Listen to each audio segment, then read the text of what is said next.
sports. We are Baltimore. We are San Diego.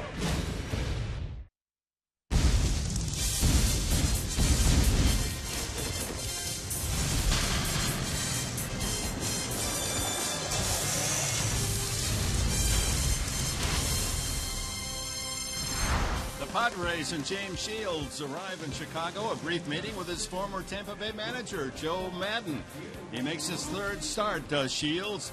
Matt Kemp brings his home run bat to friendly Wrigley Field. He's hit .323 lifetime here. And big news for the Cubs, their phenom rookie Chris Bryant makes his major league debut today. Bryant, an All-America at the University of San Diego. From venerable Wrigley Field, the Padres Cubs series presented by Chevrolet. And on a beautiful Chicago day, spring has sprung here on the north side. We welcome you, Mark Grant, Dick Henberg, to the friendly confines of Wrigley Field. An exciting three-game series ahead. I'll tell you what, we couldn't have asked for better weather, and that's the way players like it. Coming here to Wrigley Field, it's going to be a different atmosphere. There's a lot of construction going on. Hopefully some hard hitting. The Padre bats continue here in Chicago, where the ball has a tendency to fly. We're going to have to keep our eye on that. I think we're going to see home runs today. The wind is not blowing in. James Shields gets his third start. Well, James Shields is the type of pitcher that you know what you're going to get each and every time out. He is a competitor, one of the toughest competitors out there. We saw it when he was in the American League. And 2 starts this season. The numbers are just same old James Shields. ERA just a little bit over 2. It's going to be interesting today against this Cubs lineup. The changeup, the curveball from James Shields. This is a Cubs lineup. They've got some veterans. They've got some youngsters also that love to hit the fastball. James Shields could counter with the off-speed stuff. Could be a tough day for the Cubs if James Shields, like he is always most of the time, on his stuff.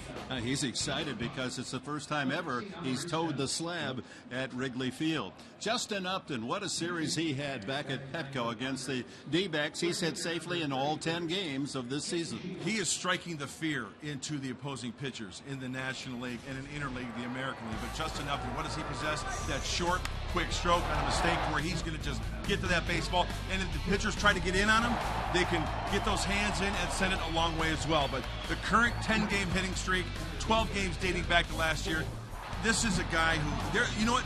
We're on the north side. When he connects at Wrigley, they're going to hear it on the south side of Chicago. That's how good he is, hitting .351, which is pretty good as well for Justin Upton. Well, the baseball fans here in Chicago, and they're great fans indeed, are most excited about the arrival of the young 23-year-old from the University of San Diego, Chris Bryant, in the spring training. In 40 at-bats, he hit 9 home runs. He has immense power. This kid is the whole package, and I think we're in for a treat for seeing Chris Bryant. And hopefully the Padre pitching staff can contain the youngster. He's tall. He is lean. He's got power. Power to all fields. In spring training, he was shooting balls down the left field line. He was going the opposite way with some serious power. Very athletic. He will have some strikeouts. He'll strike out a lot, but keep this in mind, folks. This is a kid that was only drafted a year and a half ago, only 1 full year in professional baseball. There's a lot on this kid's shoulders. Wrigley Field, Chicago, the Cubs, the tradition, third base, batting cleanup. I think if any kid can handle it, I think it's the kid you're looking at, Chris Bryant. This kid's a gem. Minor League Player of the Year last season. He had 43 home runs. So it'll be interesting how he handles the pressure and how James Shields pitches to this young guy who's got power to all fields. Well, what goes around does come around. The Cubs' new manager is Joe Maddon. He was James Shields' skipper when they pitched at Tampa Bay. Chris Button with more of their relationship when we come back.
For the Padres, and he'll be facing the rookie Chris Bryant, making his debut in the regular season in a Cubs uniform, and all his years for James Shields in the big leagues, and he's never played here at Wrigley Field, so now already can knock off two stadiums, Dodgers Stadium and now Wrigley. But this one also special for another reason, because he'll be facing his old manager, Joe Maddon. The two were together for 6 years in Tampa Bay. Here's more about Shields, his time at Wrigley, and facing his old skipper.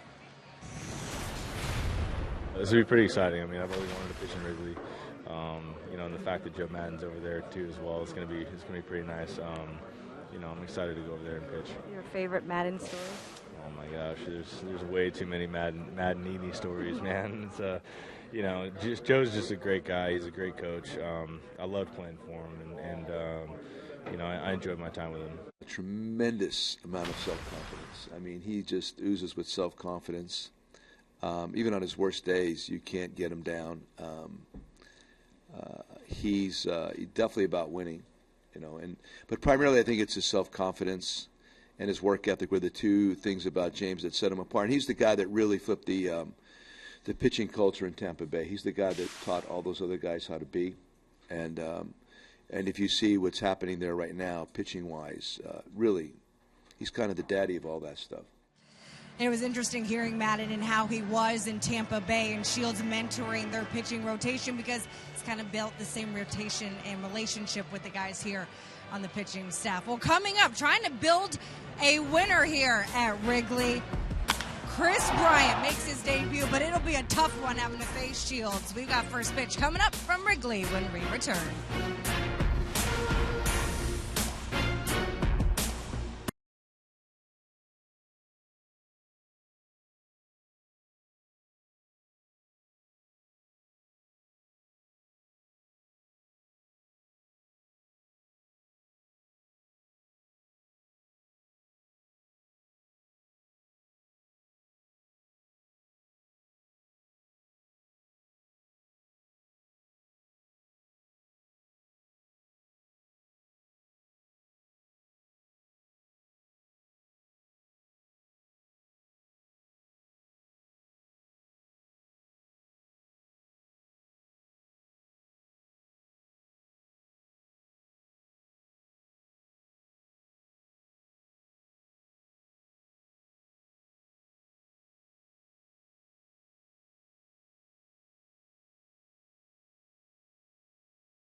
Well, construction certainly is the theme as we move into the first game of this 3-game series. You've seen, and you'll see more, of the renovation of Wrigley Field. They first started playing here on these grounds back in 1916. There is the area where the new scoreboard is located. The left field bleachers, they were working, the carpenters, there must have been about 10 of them out there still hammering nails into the extension. A few more rows of seats under that scoreboard an hour and a half ago. It should be ready in a month or so, and that'll be another scoreboard over in right field as the Cubs take the field. And they are in first place in the Central Division. And on the 17th of April, Chris Bryant, number 17, makes his debut. Big day for the kid. USD Torero. First day in the big leagues. He's done a lot in the minor leagues in a short time. It's going to be interesting to see what happens today here at Wrigley Field. Well, Chris Bryant's family from Las Vegas are here, and some big, long hugs were given around the batting cage before the start of the game, and then Chris Bryant addressed the press.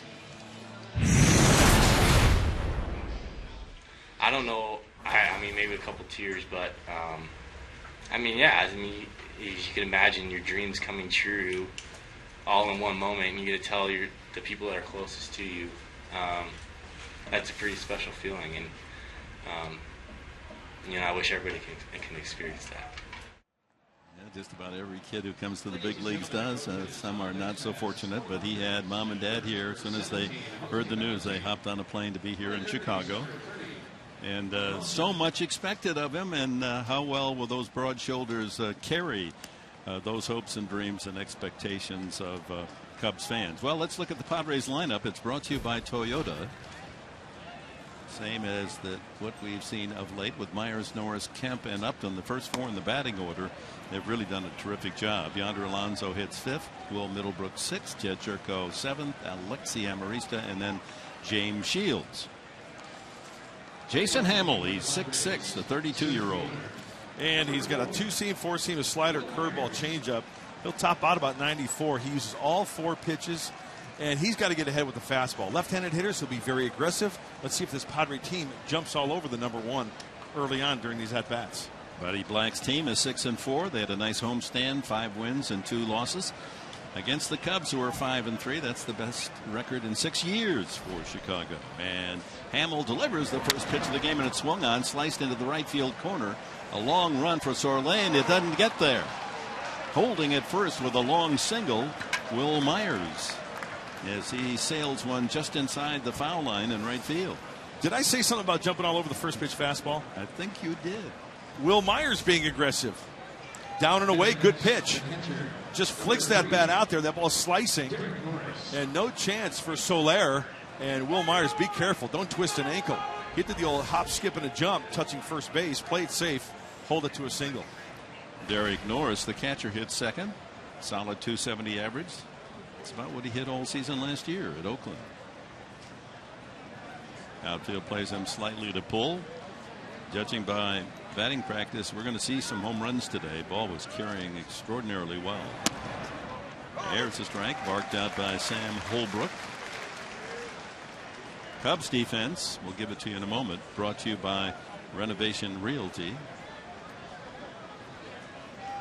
Infield looking for a chance at a double play with the second baseman. Pereira squeezed over towards second. That opens up the right side for Norris. He hits it to the third baseman. Bryant to second for 1, back to first, double play. Well, Bryant gets a call immediately and turns the 5-4-3 double play. And again, here's the Cubs defense, brought to you by Renovation Realty. Well, you just saw the infield at work. Bryant, Castro at shortstop, Herrera the second baseman, Rizzo, the former Padre, at first. In the outfield, Coughlin and Soler at the corners, and Dexter Fowler, the former Colorado Rocky, in center field, and Castillo's behind the plate. Chris Bryant played that one well. He actually kind of backed up so that big hop could come right about the belt buckle, maybe at the stomach, and fires a strike to second base. They're going to put him at third base to see what he can do. There is a few questions about his defensive ability as Kemp takes ball 1. He did commit a lot of errors in the minor leagues, most of them throwing. But if he can't make it at third, there'll be a spot in the outfield where they can use him. Yeah, absolutely. Foul back by Matt Kemp. Not only an outstanding April record in his career, Kemp, he has really torn apart Wrigley Field as well. So this is one of those ballparks like Upton, Kemp. I mean, even hitters like Alonso, Norris. You just square it up, get it up in the zone, it's going to go. Opposite field, as well as pull side. 2 balls and a strike with Justin Upton on deck. Coming here in April, of course, even though this is a beautiful day, temperature reaching towards 70 degrees. Might be the warmest day of the entire spring. What is missing is the beautiful ivy that covers the walls here at Wrigley, and it is not leafed as yet. And it's almost a sad appearance when you look out at the brown walls. Line drive, base hit. Now how big was that double play? Kemp a single to left. Second hit off Himmel, and that will bring up Justin Upton. Well, Matt Kemp continues 280 going into this game versus Hamill with a home run. And I think I heard that bat snap. But Matt Kemp is so strong, that pitch is elevated. He's able to fight it off and pull it to the pull side there for a base hit. And once again, 2-out lightning right here by the Padres. We've seen quite a bit of that early on in the season. Upton, 10-game hitting streak. He and Billy Butler of the Oakland A's, the only players in the majors to hit in every game so far this year. And 3 home runs for Upton. Outside ball 1. It will be interesting to see how Hamill throws to Justin Upton. And Dick, we couldn't ask for a better day, my friend.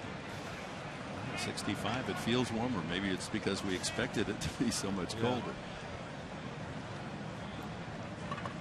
Sellout house at Wrigley. So many fans are coming here in hopes of seeing something special from young Bryant as he starts his Chicago Cubs career. I think these Cub fans are in for a treat to see the new look Padres. Totally different lineup than the last 3 or 4, 5, 6, 7, 8, 9, 10, 11 That's years. a good point. That's an attraction as well. Absolutely. Of course it is. They know the Friar's hot. It's some star value. The man at first, Kemp, and the hitter at the plate, Upton. Looked like the changeup right there from Hamill. He'll throw it righty on righty. He'll throw it down and away to lefties. Hamill's second start, he worked 6 innings against Colorado, gave up 3 runs, 8 hits, did not figure in the decision. The Cubs won that game. 2-1.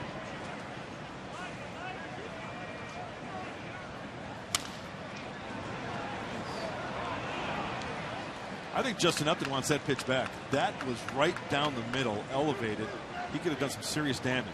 He could have put one off his face on the big screen out there in left field. Look at the location of this pitch. Just out in front a little bit. Yeah, just a little bit. Yeah, there it is, the number 4 there, right into his power zone.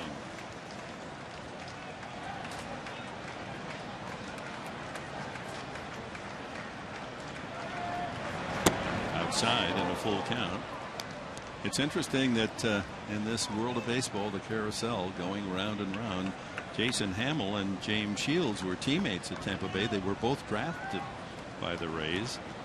Hamill in 2002 and Shields in 2000. And now they're pitted against each other here at Wrigley this afternoon.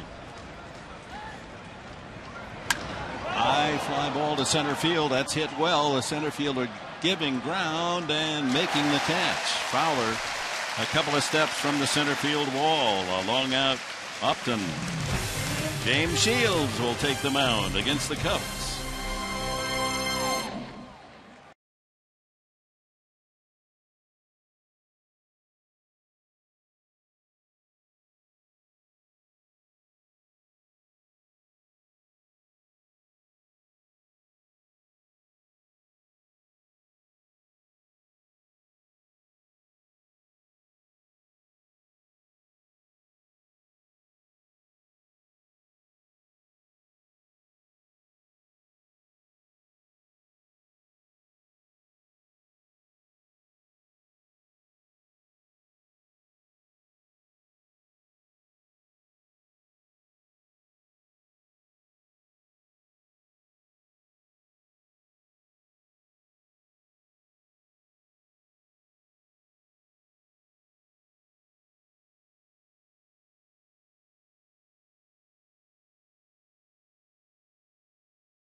James Shields takes the mound. Joe Madden has set his lineup, and here's how the Cubs will hit today. Brought to you by Hyundai. Dexter Fowler, then George Soler, Anthony Rizzo, home run hitting first baseman. Yeah, that's not right. Jake Arrieta is not going to hit cleanup. I'll try Chris Bryant there. And then it'll be Coughlin, Castro, Castillo. Hamill, the pitcher, will bat 8th, Howard. Joe Madden has done that every game this year, hit his pitcher in the 8th spot. And Jonathan Herrera will bat 9th. Fowler hitting cleanup for Madden. Came over from Houston in a trade. After playing the start of his career in Colorado. Now, the one good news about renovation of Wrigley Field, it's going to be modernized certainly, but they're going to keep that wonderful scoreboard out in center field that carries all the other games. And it's just a fixture here. When you see that scoreboard, you know exactly where you are. It's kind of bittersweet, like you said earlier, Dick. The bleachers aren't done, so you don't really get that. Slice to left field. Upton back 2 steps and squeezes the first down. I'll look at the Padres defense today, brought to you by your San Diego County Ford dealers. Upton, Myers, and Kemp left to right in the outfield. Middlebrooks and Amaristo will guard the left side. Jerko at second and Alonso at first, the right side, with Norris behind the plate for Shields. Jorge Soler, 23-year-old power hitting outfielder. Soler hitting .310, a couple of home runs, and leads the Cubs with 7 RBIs early. Yeah, and if you're a baseball fan, hey, there's some Friar faithful rooting on the Pods. There's been a lot written. Nub to first, easy play. Alonso 2 away. Well, James Shields making his 3rd start this season. He repeats his delivery, and you know what? When he repeats his delivery, he repeats the results. This guy's a machine. He's a competitor. Throws the fastball, the cutter. You know about the curveball. The changeup is a big part of his arsenal. He's doing a little coaching right there, telling the position players where to play as this big left-handed hitter Anthony Rizzo comes up to the plate. Rizzo, since being traded by the Padres here to the Cubs for Andrew Kashner, hit a lot of home runs in the last couple of years. 56 homers.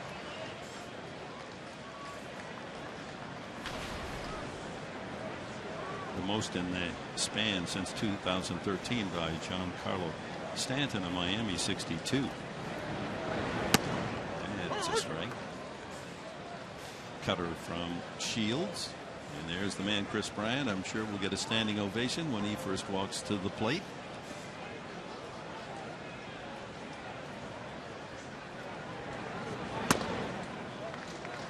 .93 on the fastball, misses away.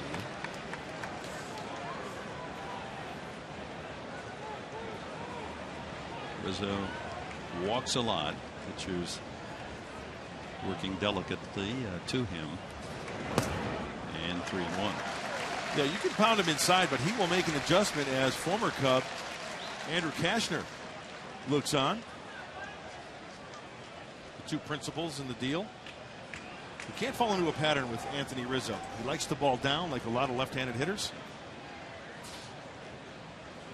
Shields squeezed on an early pitch, but it's 3-1.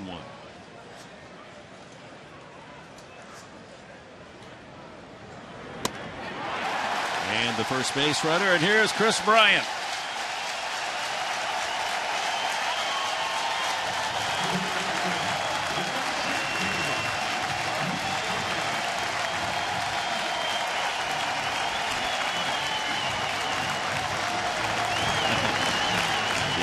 Christmas comes early, not early enough for some fans. They thought he should have been on the squad at the opening bell, but that was just a technicality to save him for a couple of weeks so that he didn't use up a year of eligibility at the other end of his baseball life. So Bryant, how ironic it is that he wears 17 as he debuts on the 17th day of this month. Now will Shields pitch to him? Foul tip on the first delivery. It looked like either a slider or a cutter down and away. James Shields can really dot the fastball, and he is going to immediately find out the weaknesses of Chris Bryant at the plate. Watched a lot of video, going with scouting reports. 2 off speed, changeup. Cutter away, changeup in. And this young guy, 23, must have some floating butterflies in his veins with a crowd response. Still many of them standing, rooting for him to get a hit in his first at bat. Struck him out on 3 pitches. So James Shields said, yeah, you've got a lot of promise, young man. You're going to be a star someday, but you got to hit me on the way. No score here at Wrigley. Padres will bring up Alonso to lead off the second.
The Padres bring up Yonder Alonso. Then Will Middlebrooks and Jed Jerko against Jason Hamill, 32-year-old right-hander from Port Orchard, Washington.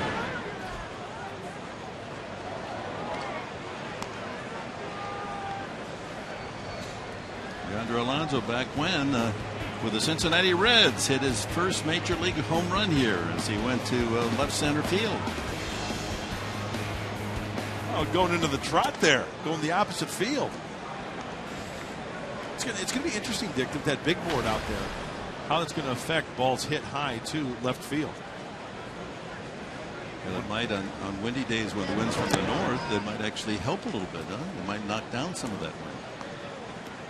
And when it gets hot here, the more enclosed it gets with all the construction around it, the more enclosed it gets hot, the ball will jump no matter how the wind is going to be blowing. Have to keep our eye on that. 2-1 on the play. Yonder off to a good start, hitting .355. 6 walks, so his on base percentage leads the Padres. .459 on base percentage.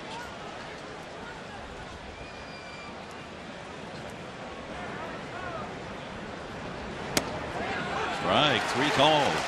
Fastball on the inside corner. First strikeout for Hamill, and we go down to Chris Button. Chris. Quick update on Ian Kennedy. He threw another bullpen today, and things went very well. So now from here, he'll head down to Arizona and play in an extended spring training game, about 70 to 90 pitches. They'll see how he does in that, see how his endurance is, and then decide whether or not it's time to come back. But the good news through all this is that with hamstrings, you never know, and he responded pretty well off this. That's good news, and he's planning, talking with him yesterday, on being available to start next Saturday at home against the Dodgers. That'll be a decision made by the manager, Bud Black, but he said that would be his hope. Yeah, that's one of those injuries where you really have to make sure it's 100%. You don't want to go out there and say, okay, I feel okay. No. Take an extra 3-4 days. Will Middlebrooks, 1-1 the count. Third baseman, hitting .243 at the start. Knees buckled on that breaking ball. It's 1-2.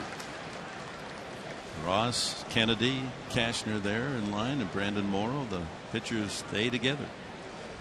It's a fraternity. They stick together. Line drive at the second baseman, Herrera. And there's 2 away. How about our keys to the game, Mark Grant, brought to you by your Honda dealers of San Diego County? Well, I was trying to think of some things to come up with, and Chris Bryant's name came up, Jorge Soler, and keep the rookies quiet, right? Keep the rookies quiet, keep the crowd quiet. Bryant 0 for 1, and keep the ball in the yard. James Shields, he doesn't give up a lot of home runs. But offensively for the Padres, yeah, hit a few out. Take your chances that way. Jed Jerko takes inside. An April struggle for Jerko once again. 3 hits and 24 at bats. That one hit high in the air to center field, chasing Fowler back, and to the wall, and makes the catch against the barren ivy in center field. Jerko just misses a homer.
Sponsorship presented by Chevrolet and by Petco.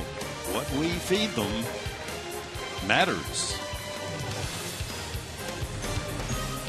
Dexter Fowler, after he made the catch of Jerko's deep drive in center field, old habits tough to break. He's going to throw the ball to a fan in the left field bleachers, but there are no bleachers yet. He had a big smile on his face when he jogged into the dugout.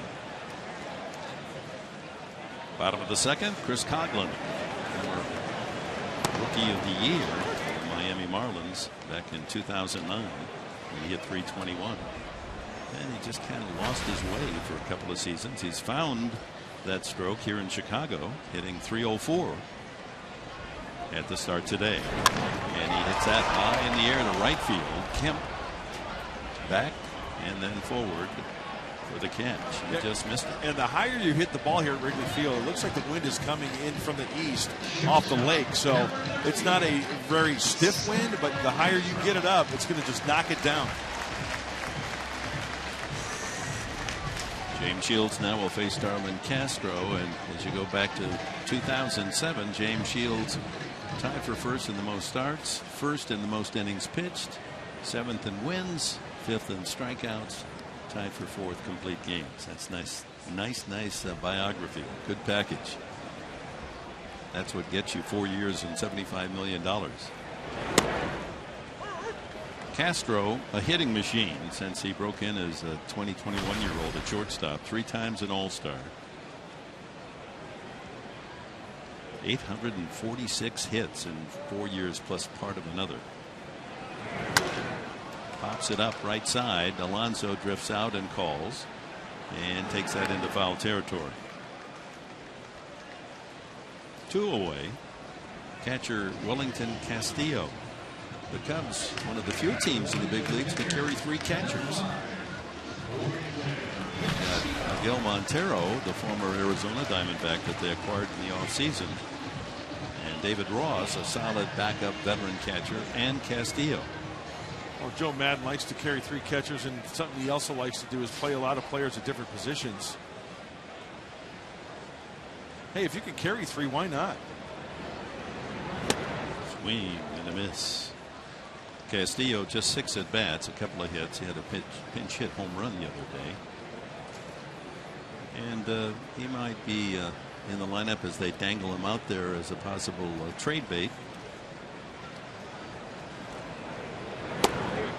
Another strike. Wow. James Shields early on is locked in. He's hitting his spots. He's keeping the ball down, staying off the sweet spot of these Cubs hitters.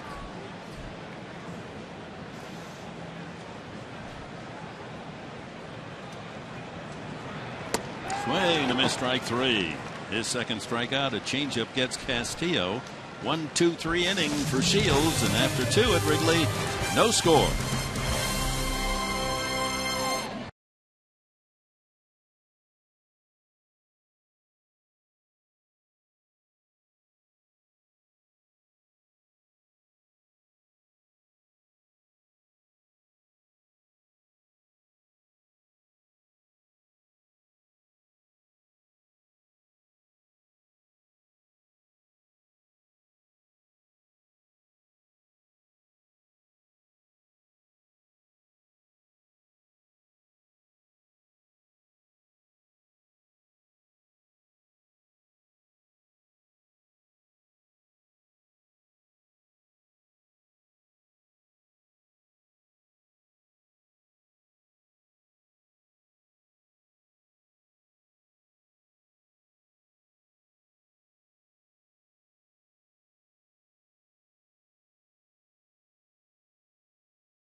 Five and 3, tied for first with St. Louis. Their best start in 6 years here on the north side. And here's some of the key acquisitions for them in the off year. The pitcher John Lester, will see him on Sunday.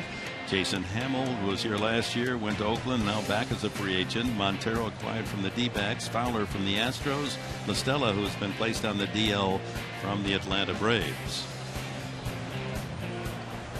Dexter Fowler in center field. Had to go to the warning path for a couple of catches already today, denying Upton and Jerko. Jason Hamill, the pitcher, batting 8th. Oh, excuse me, and we'll see him in the bottom half of the inning as Alexi Amarista hitting 8th for the Padres, fouls it away. We're just talking about that strategy of not hitting the pitcher in the traditional 9th spot, but Madden has used the pitcher hitting 8th every game so far. Yeah, that's late swing and hits the bag at third base. No play for Bryant, and Amarista, well measured infield hit. Third hit for the Padres. It's one of those situations for Joe Madden where you take your chances batting the pitcher eighth as Amarista takes a breaking ball well out of the zone. In fact, Castillo was anticipating that ball being in the dirt, and it hits the bag. That's a break for the Cubs. That would have been a double had it not hit the bag. Well, that was a cricket stroke there. It was. Shields, 1 for 5, and a lifetime .213 hitter, the pitcher. Bunt down the first base line. Ground ball, runner going, and that's safe there. And back to first, they get the out, 4-6-3 on Shields. So having the runner Amarista go, and that's an interesting piece of strategy by Bud Black with the pitcher up, going for the hit and run. Well, the one thing that Bud Black likes to do, if you can show some confidence and put the ball in play, he will put the hit and run on. That's exactly what happened. The first pitch, hit and run, put the runner in motion, and James Shields did his job. Hit it on the ground. Joe Madden was at the top step. Waiting to hear from the video room. But it does not look like that one is challenge worthy. That's a nice ploy by Black because they're expecting the bunt, so the infield is starting to move toward the expected bunt play, and you might find an opening. And Shields hit it hard, but right to the second baseman Herrera. So top of the order, Will Myers blooped a single down the right field line to lead off the game. Down low, ball 1. Padres have faced Hamill in the past, and he has a 4-3 record against San Diego. But of course, this is a totally different year, different team. But he's always given up a lot of runs. His ERA against San Diego, 5.01.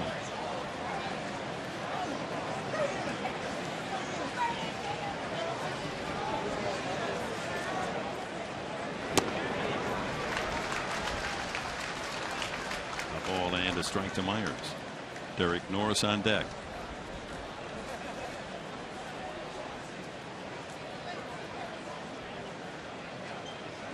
And it's going to look totally different in about All-Star break. Everything will be complete. And the ivy will have grown. That's right. 1 and 2. Ooh, off the plate, it looks like. Well, Myers, it seems, more than any Padre has had that pitch called for a strike. Yeah. The ball off the outside corner. No telling what they find there after the leaves are gone in the winter. See, now if you're Hamill, you're just going to expand the strike zone and go outside a little bit more. Well, he goes inside with the off speed, and Myers is gone. 2 away. Second strikeout for Hamill. It was definitely something off speed. It had some tremendous tilt on it. It looked like a changeup. That ball fluttering up there and way out in front. Will couldn't hold the hands back. Norris with Myers at first in the first inning hit it hard, but right to Bryant at third, and the Cubs turn and around the horn double play. Chance to pick up Amarista, give the Padres the early lead.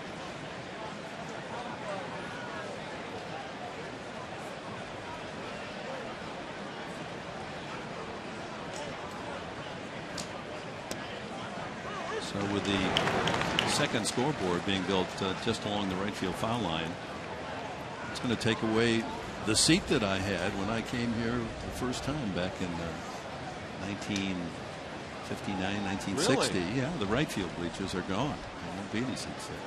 Well, maybe they will. I don't know. Is that, over to the left, I guess. Yeah, that top partition actually is going to hang over the street just a little bit out in right field.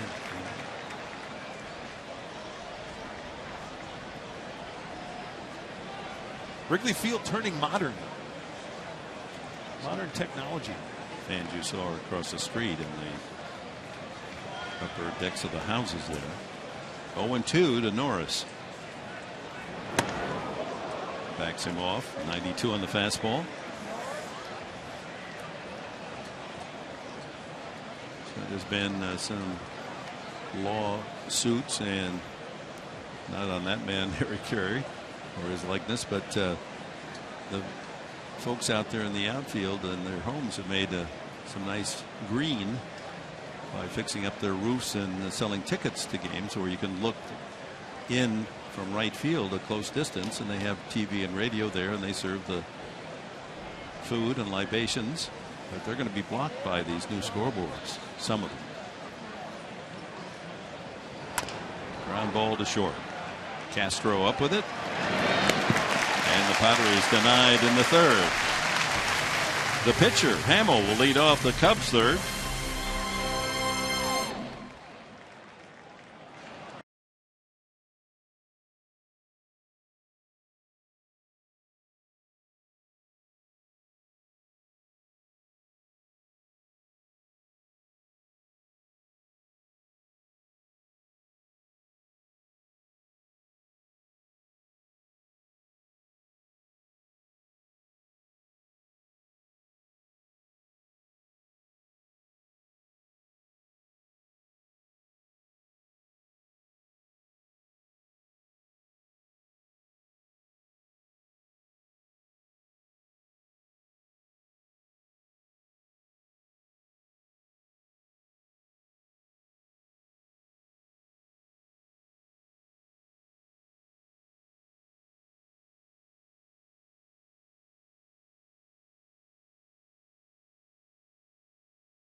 All right, Mike and Steve.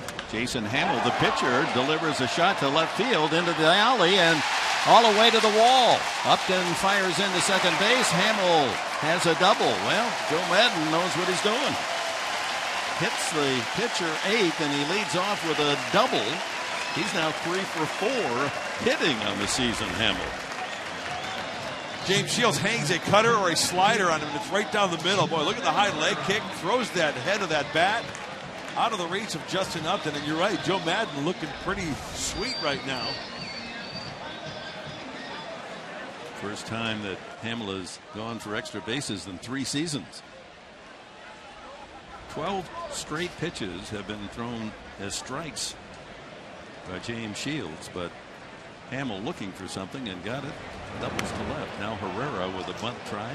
Switch hitting infielder.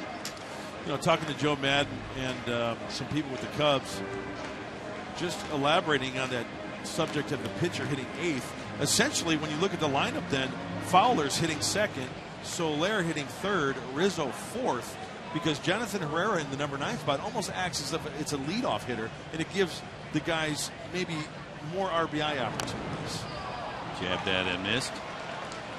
He got a little piece of it, and that caroms out with the glove. So if Herrera were to get on base, and then you've got Fowler on base, you know, it gives opportunities for Soler and Rizzo. I could see it both ways, right? Yeah, not many use it, but Madden's convinced it's an effective weapon. Tony La Russa, of course, employed it as well. Now 2 strikes. We'll see if Herrera will still attempt to bunt.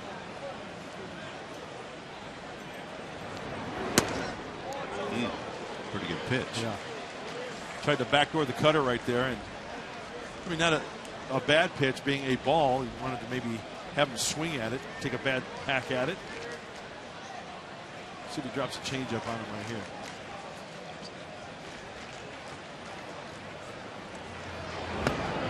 Two and two. Changeup. Herrera now 30. Venezuela.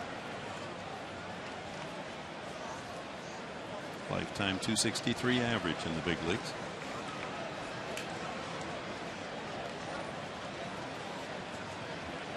Everything's down, everything's away. The ideal situation here would be to hit a grounder to Middlebrooks. Keep that ball in front of the runner. Keep him at second base. Hamill.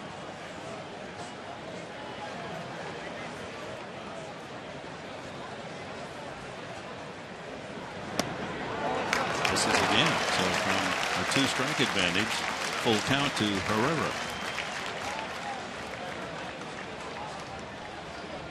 Shields walked Rizzo in the first. He's given up his first hit. Hamill leading off here in the third.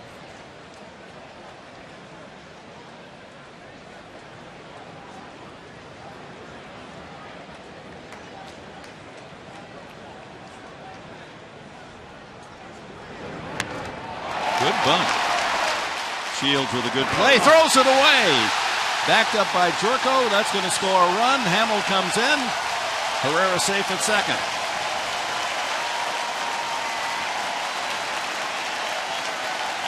So the Cubs take a 1-0 lead. Sacrifice error 1.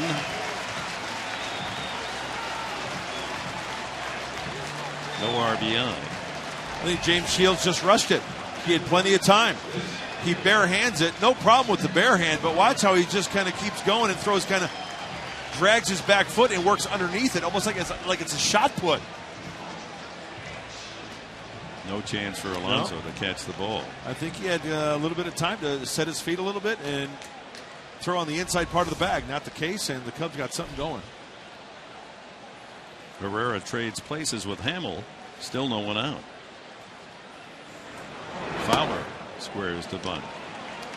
Knowing how competitive James Shields is, he's ready to take a big bite out of the ball. Angry at himself. You got to shove that in the back of your memory and go to work now. Try to hold the Cubs to just the 1 run. Yeah, you know, as a pitcher, errors are one thing you can't control. But when you make an error as a pitcher, and you know, because of your miscue, results in a run, that hurts. It's tough for any pitcher. So, a surprising result for the Cubs at the bottom end of the order. Hamill, the pitcher, with a double, and Herrera with a sacrifice error, and a 1-0 Chicago lead. 2-1.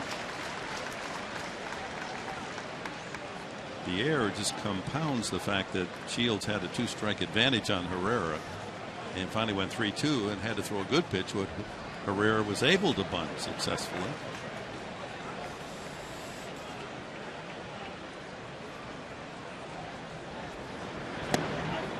That's a strike. 92 on the fastball.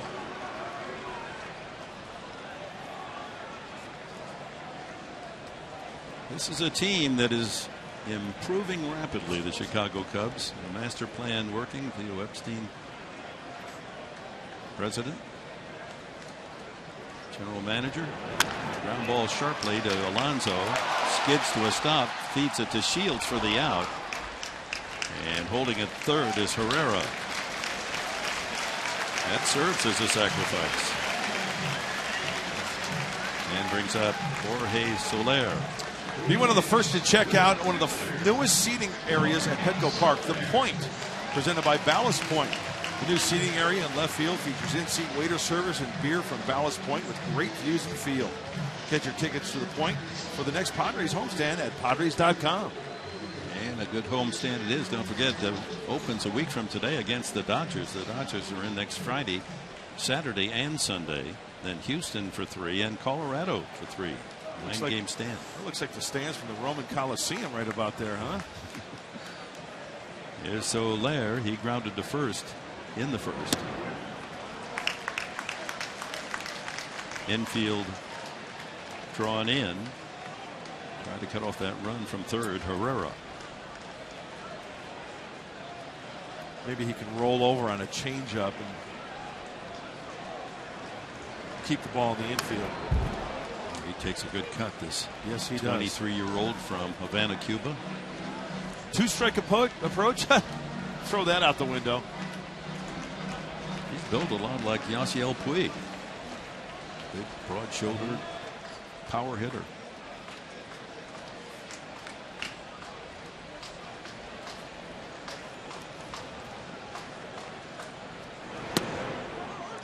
Inside corner. Soler came up to the Cubs last year in September and showed his stuff. He had 292 in 24 games and 5 home runs.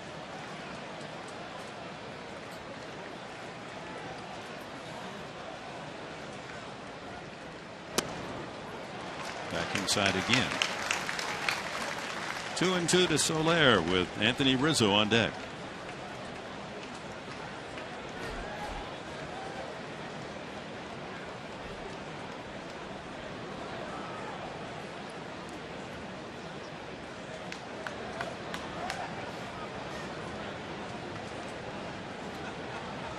One out, Herrera 90 feet away. It's 1-0 Cubs. Full count.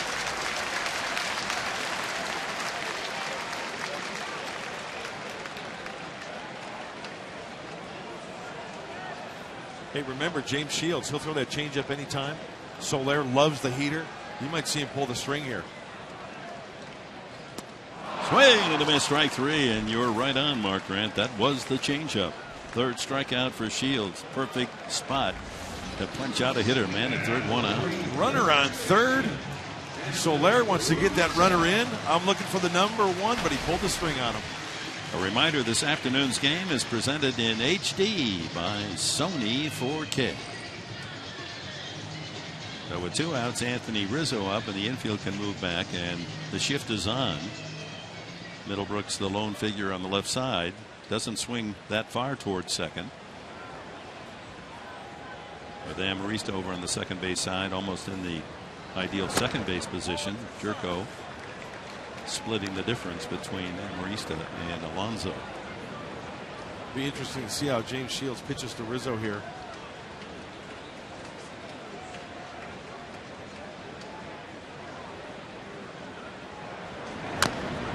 Pounding him in. He likes to get those arms extended, doesn't he?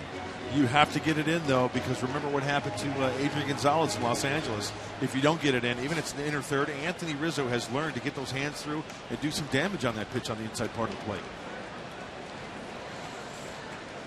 Just 25 years of age, Rizzo.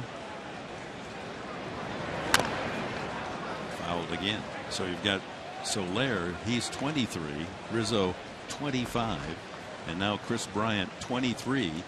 Those youngsters, second, third, and fourth in the lineup. That's what I'm talking about. The future is very bright for Cubs fans. They're going to be around for a long time.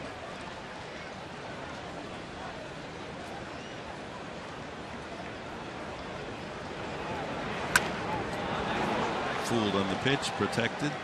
Dick, and also the kid who seems like he's been around forever. Remember Starlin Castro, 25 years old. That's right. So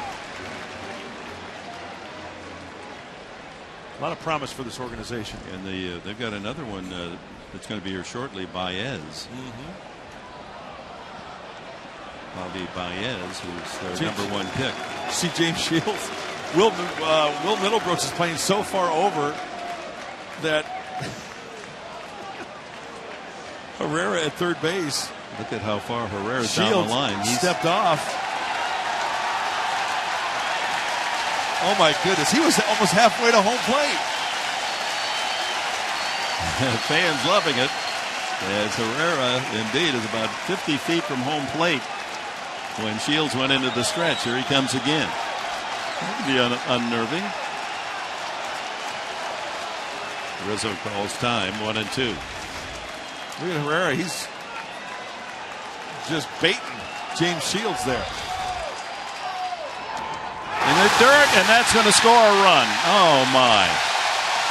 Well, maybe Herrera's theatrics upsetting enough that Shields dumps one in the dirt, and a gift run for the Cubs. They lead 2-0. They've scored 2 on a single hit An error and now a wild pitch. Right under the glove. Derek Norris just didn't get his glove down enough. And when that ball crosses home plate, Herrera almost already halfway to home plate. And an ugly inning for the Padres. A fortunate one for the home side, and the Cubs get a couple. 2-2, and now 3-2 to Rizzo. It started with the pitcher Jason Hamill's double to left center field, the only hit. Well, heavy workload for Shields. This is going to be the 26th pitch for the right-hander in this inning.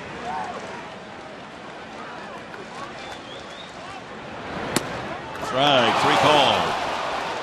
So the inning comes to an end, but 2 runs, 1 hit, 1 error, and it's 2-0 Chicago.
Drysdale with a call.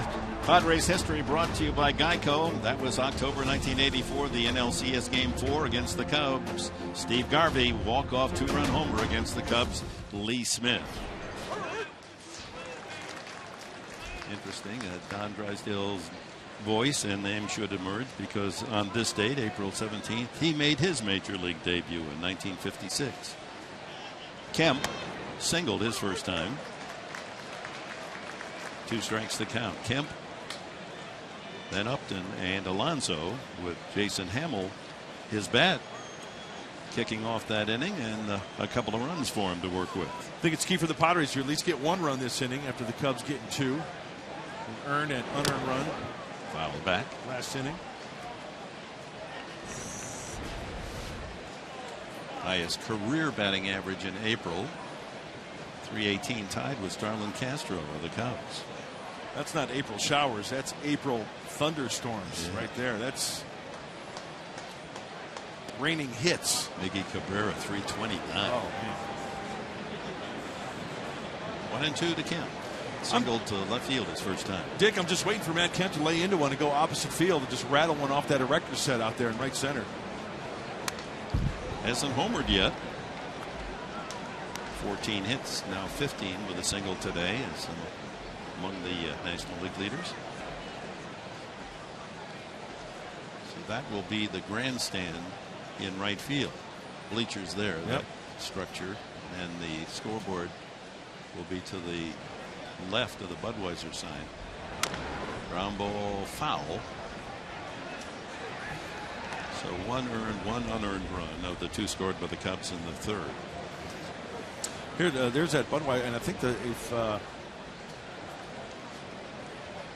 you could see the girders, I think the big screen's going to be right about here. Yeah, that's right. And those people right there, no no game. Fly ball behind second, shallow and right, and in comes Soler. Kemp is gone. And here's Justin Upton.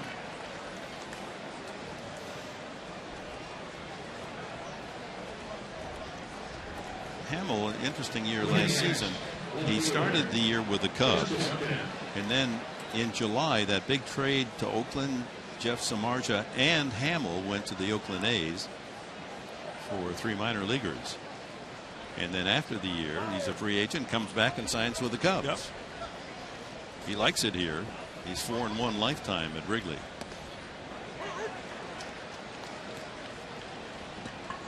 Upton just missed a home run his first time, sent center fielder Fowler a step from the wall in center.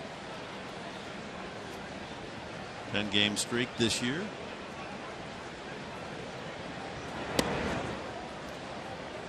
And he hit safely in the last 2 games for Atlanta a year ago. So technically, personally, he's on a 12-game string.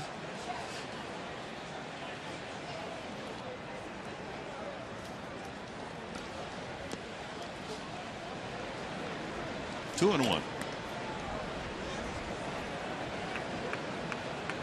Justin Upton's doing a fine job of just laying off breaking balls. I've noticed that the last handful of games. That was a particular pitch there, a curveball well out of zone. Didn't even offer at it. Didn't even spit on it. And the fastball on the outside edge. 2-2. Yeah, that's the one he has to crush there. 93 mile an hour. Little two-seam action on it.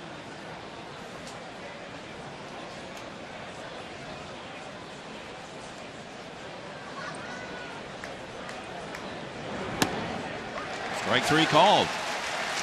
Kemp stares at the spot. Umpire Holbrook said that's strike 3. Well, Jason Hamill going after Justin Upton and mixing it up a little bit. Right out of the chute, right down the middle for getting the over two-seamer. Now he's going to try to expand the zone in. Good recognition of that breaking ball down in the dirt. The count's in his favor. 2-1 now. 2-1 pitch, outer half of the plate.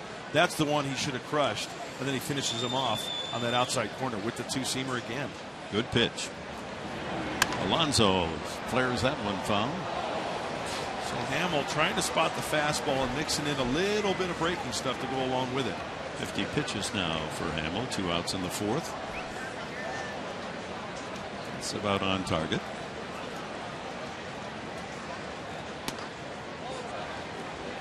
I like the fact that Hamill gets the ball and throws it. He didn't waste any time between pitches.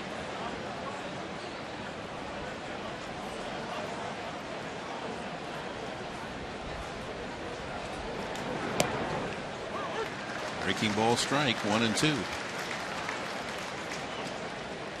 He's hitting the corners, isn't he? Yes, he is.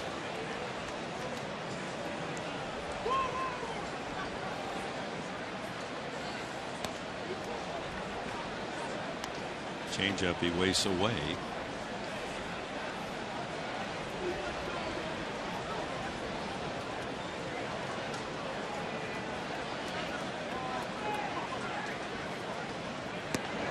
Full count.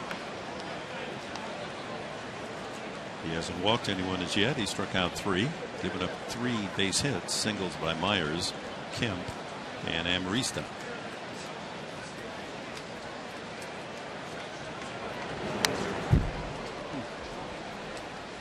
Up in his wheelhouse.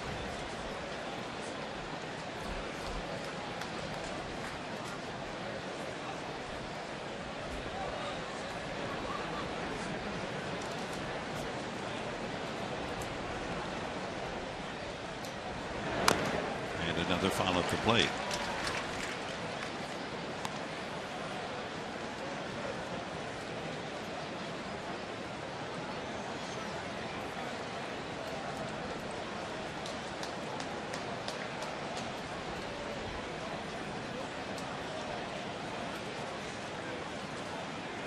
Eighth pitch right here, the at-bat.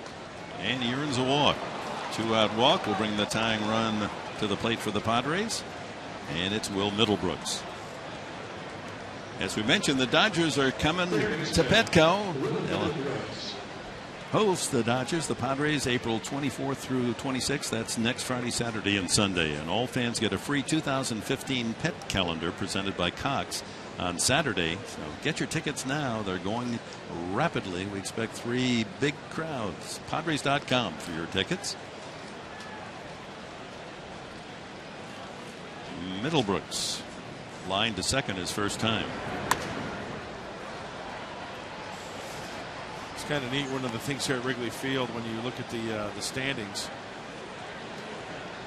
Colorado leads the West off to a great start. They're 6-0 on the road. That's a team that won only 21 games on the road all last year. And the Dodgers, Padres, Arizona, San Francisco has lost 7 in a row. And when you look at the standings there, that's the way they place the flags, out above the scoreboard in center field. Outside corner. He's living out there. Yes, he is. He's got 2-seam movement to go along with that location down and away. It's just not a straight fastball. He's bringing it back. Southland Technology Fox Tracks. Second pitch right on the outside corner.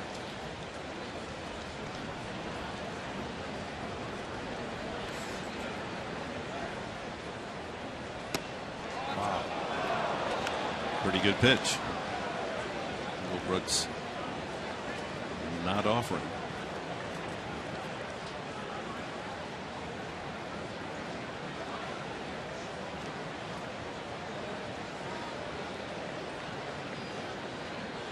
Alonso at first, 2 outs.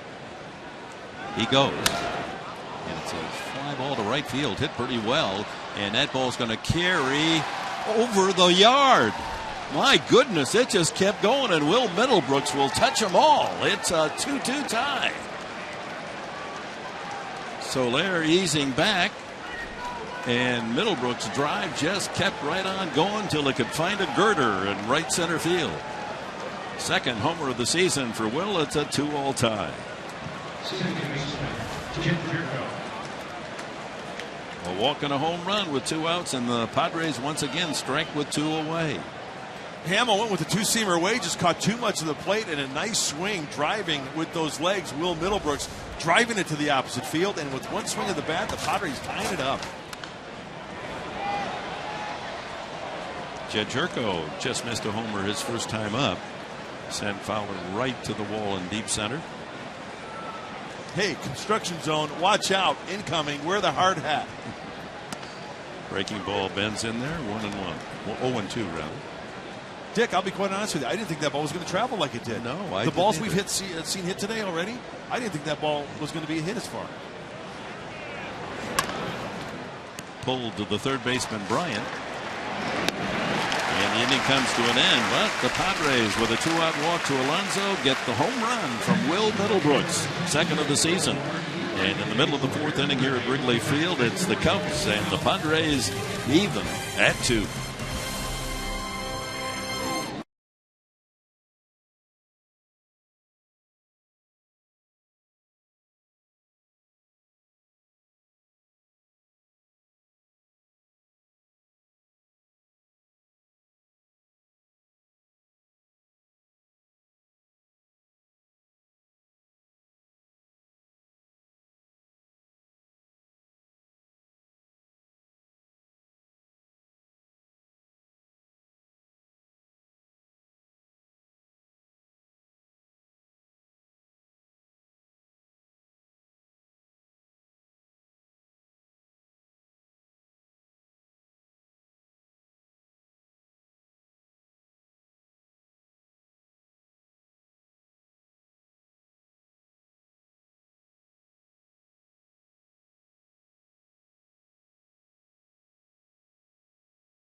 Bryant as an All-America third baseman at the University of San Diego and led the collegiate ranks in home runs. Then he goes to the minor leagues and leads all of the minors in home runs.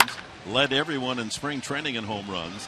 There he is at work for Rich Hill's Toreros. His dad, Mike, there. Gentleman in the sunglasses, Agent Scott Boras. As Bryant struck out on 3 pitches his first time. Shields back even 2-2. And there's a strike. 93. Both pitchers hitting that outside edge and getting even some calls that are a little wide from Sam Holbrook.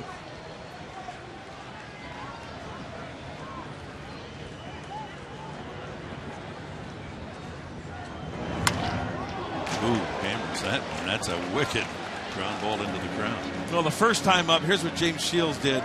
Cutter away. He's going to go inside with the changeup.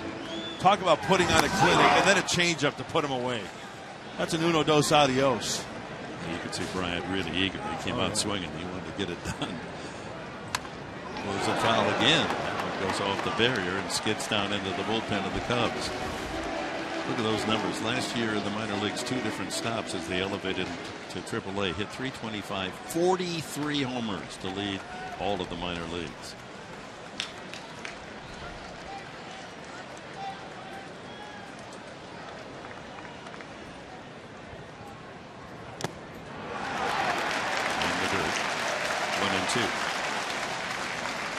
Laid off the changeup.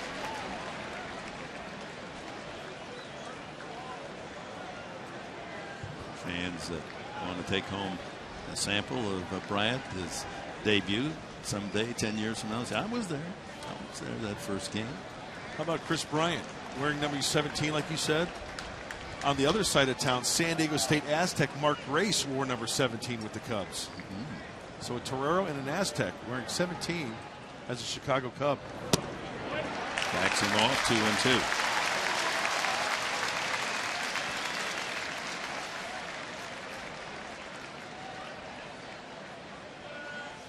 He fills up that batter's box. Oh, he's a big kid.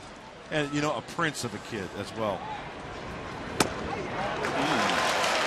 Just one. Full count. I think that Father Mike isn't a little nervous. Yeah. Scott Boras in the glasses, his dad, Mike, on the right. Swing and a miss. Strike 3. Got him on a changeup again. That's 3 consecutive strikeouts now for Shields, who got Soler and Rizzo to end the third. Hey, not too many pitches like that in AA or AAA where Chris Bryant has just come from. You don't see that in Des Moines, Iowa. The veteran Shields drops the changeup on him again, way out in front. Oh, the body's going, the hands can't stay back. Would have been ball 4. Welcome to the big leagues. It's a big league pitcher out there now. Chris Coughlin has had success against Shields. 5 for 13. And he flying to right field his first time.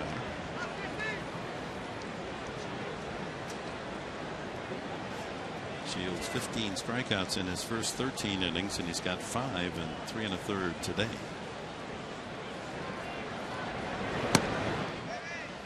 A ball and a strike. Coughlin with Starlin Castro to follow.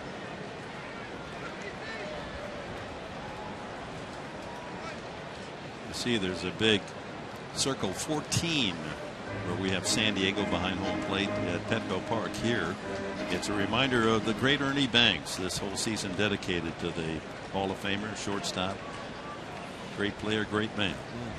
Passed away in January. 2-1. Twice the National League Most Valuable Player. Mr. Cup. We have our Mr. Padre, Tony Gwynn, Ernie Banks, Mr. Cup. Chicago fans. Hey, let's play 2. That was his thing. Right. That's in there. 3-1.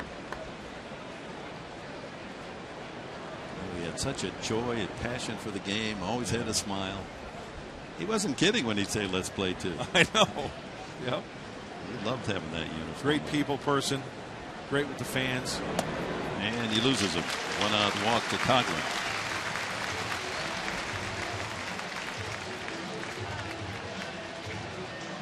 Second walk from Shields. Brings up Starlin Castro.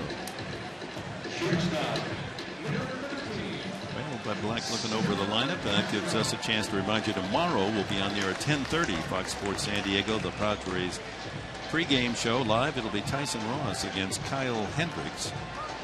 And then Sunday also at 10:30, Andrew Kastner against the Cubs, John Lester.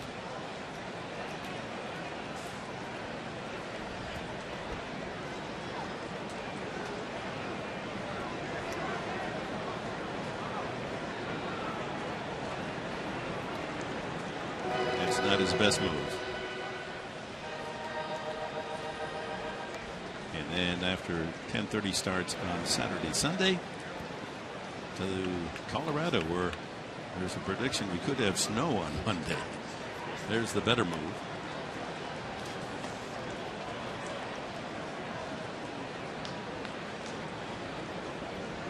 Infield looking for a ground ball, like to turn 2. 1 out here in the 4th. 2-2 tie, Chicago.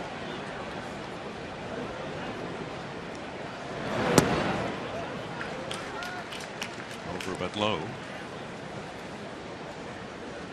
Castro fouled the first for his first time. Well, the pitch count for James Shields going up. Innings 1 and 2, he threw a total of 21. Innings 3 and 4, 39 and counting.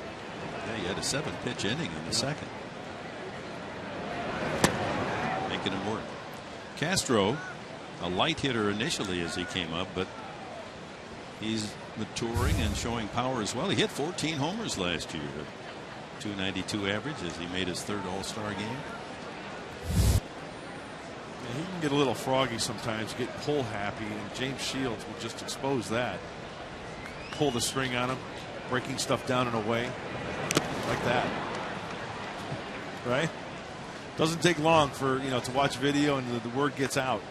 Man, you're having a good day, Mark. You're calling the pitches before they arrive. How long does it take to fly Chicago to Vegas? We'll go over there and you'll get them all right. 1 and 2. I don't think he's going to see another fastball here. Looks like a changeup. Shook off the fastball, going to the curveball. Nice. Yeah, drop that one in there.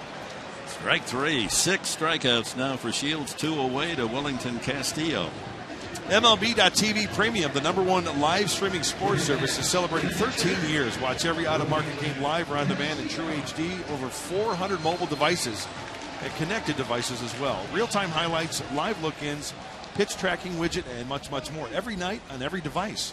Blackout and other restrictions apply. Visit MLB.TV for details. Castillo struck out swinging his first time.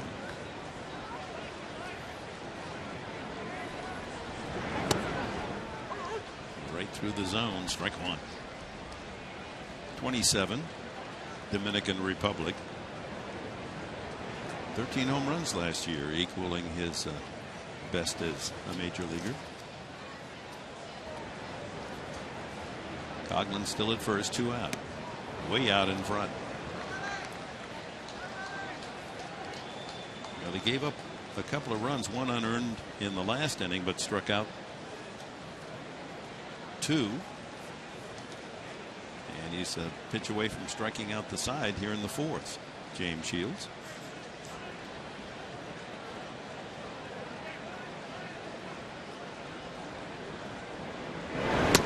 And so it is.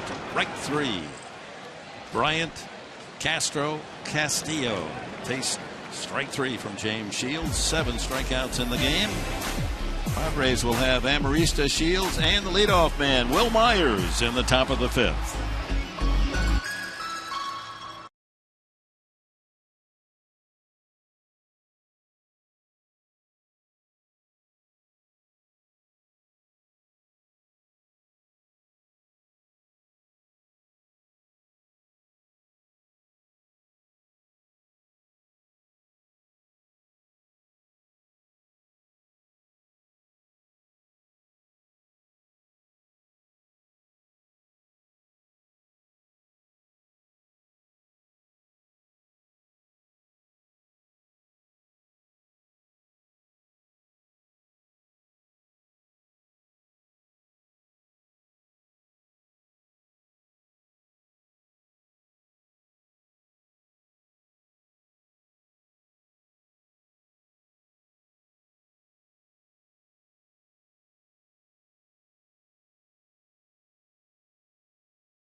Chris Bryant, highly heralded star in the system. His first at bat as a Cub, strike 3. And James Shields, however, throwing air here. He struck out 7, but wide off the mark, and that cost the Padres the first run as Jason Hamill scored. He had doubled, and then a ball through the wickets of Derek Norris is called a wild pitch, but one that should have been blocked. Herrera scored 2-0. He's allowed only 1 hit through 4 and struck out 7. Will Middlebrooks, after Yonder Alonso walked in the 4th inning, goes the opposite way. His second home run. His other home run in Los Angeles, also to right center field. That's our hero this game summer. Amarista, infield hit the bag at third base as he went outside and low to hit a little punch shot. And he goes that way again, foul. So the Padres, 2 runs on 4 hits. The home run by Middlebrooks and singles by Myers, Kemp, and Amarista. Cubs 2 runs on 1 hit. The double by the pitcher, Hamill. Ground ball right at Bryant at third. Skips and flips it across, 1 away. You know, the more and more we see this Padre team early on 2015, one thing comes to mind. It's a team to where, you know what, you got to leave the remote where it is. Just leave it on. Leave it on Fox Sports. You never know what's going to happen. Down 2 runs last year, different story. Now they got the firepower for a base runner, big fly, right back in it, or to take the lead. So stay tuned, Dick, right? I'm staying tuned. Are you kidding me? I do the games, go home and watch them on the replay. That's how much I'm into it. Shields grounded sharply to second base his first time. He's 1 for 6. Breaking ball in there. 0-2. He'd like to return the favor, a base hit against Hamill after Hamill doubled off Shields. Strike 3 called on the outside corner. 4th punch out for Jason Hamill as we go down to Chris Button. Dick, Joe, Madden, and Buddy Black, good friends dating back to their time with the Angels. And if you ever hear Madden talk about Buddy, he refers to him as Pepe. So he wanted to know where this started. And they were in spring training together one time in Mexico. And Buddy was signing autographs, and he was signing at Pepe Negro. Pepe was the nickname his middle school Spanish teacher gave him, Negro, Spanish for black. Bryant's throw is not in time as Will Myers beats out a bunt single. Go ahead, Chris. Well, ever since then, years ago, it's always stuck. So his nickname for Buddy is Pepe, and Buddy's nickname for Madden, Maddenini, dating back to his family heritage in Italy. They were close friends for a long time, and as you see, Bryant making a good play on that bunt, but Myers' speed gets him his second hit of the game. They were coaches on Mike Scioscia's staff with the Angels in 2002 when the Angels won the pennant and the World Series. Derek Norris has grounded twice to the left side into a double play, 5-4-3 in the first, and he bounced out to short his last time. Oh, he's leaning the other way, and they got him. And the ball then gets away. He dropped the ball, and Valentine right there to point it out to the umpire who had called him out, Bill Walke. He was leaning. Tag. Ball underneath Myers, so Walke didn't see it initially, and he called out and then saw the ball and waved it off. So second life for Myers and the Padres with 2 outs here in the 5th. No question he was going on that pitch.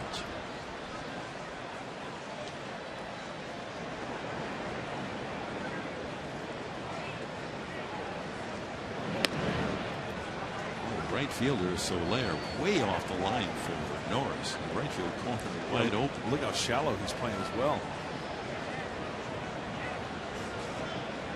3 outfielders shallow. I think they're discounting the power of Norris.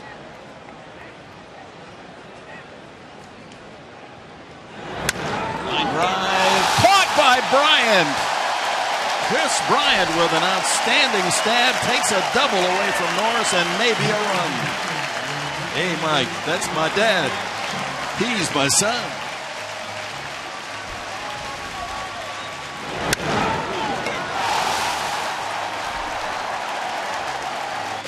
Bad luck for Norris. Great catch, Bryant.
Brought to you by Sequan Casino.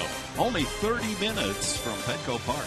By Jack in the Box. Head to Jack in the Box for Jack's Blazing Chicken Sandwich.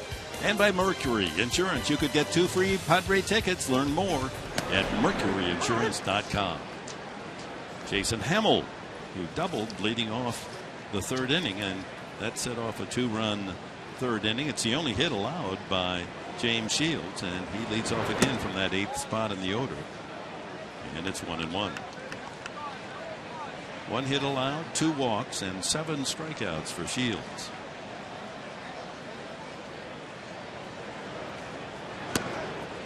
Outside corner.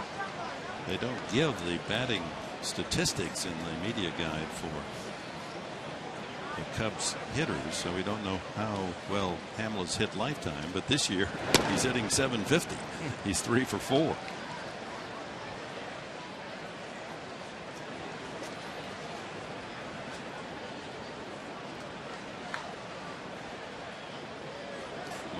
Did find that number.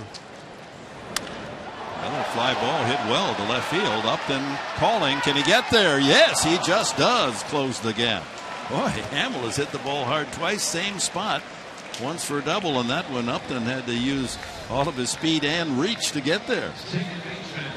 It seems like left field, the outfield, with the way the wind blows here, it is tough to play at times, and Justin Upton squeezes that one for a big out for James Shields. Brings up the 9th hitter. That's right, if you're just joining us, Hamill's hitting 8. Jonathan Herrera.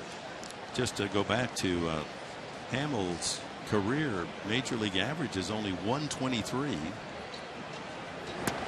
25 hits and 203 at bats. You wouldn't know that the way he's swinging this shillelagh today. Making good contact. Herrera sacrifice and safe on the throwing error by Shields in the third, and scored a run on a wild pitch. Weak wave there. 0-2. Good slider. Cutter / slider from James Shields. Sometimes that cutter will act more of a slider, have a bigger break to it. You see in the outfield, Will Myers playing the opposite side, third base side of second base. Ground ball sharply. Alonso can't get it. Base hit Herrera on an 0-2 pitch. And that'll go to the top of the order, and Dexter Fowler. Second hit allowed by Shields. Hey, this weekend the playoffs are on Fox Sports San Diego. The NHL is up first as the Jets and Ducks go head-to-head game 2. Then Sunday catch the NBA when Blake Griffin and the Clippers, the Clip Show, battle the Spurs from San Antonio this weekend on Fox Sports San Diego. Clippers basketball is presented by Jerome's Furniture. Boy, you got baseball action. You've got NHL Stanley Cup playoffs, the NBA playoffs. How good is that? Fowler line to left and grounded to first. Shields consistently getting that first pitch in the strike zone. Oh, Jonathan Taves. Oh, yeah, you betcha. Patrick Kane is back. The Hawks, they're at full strength.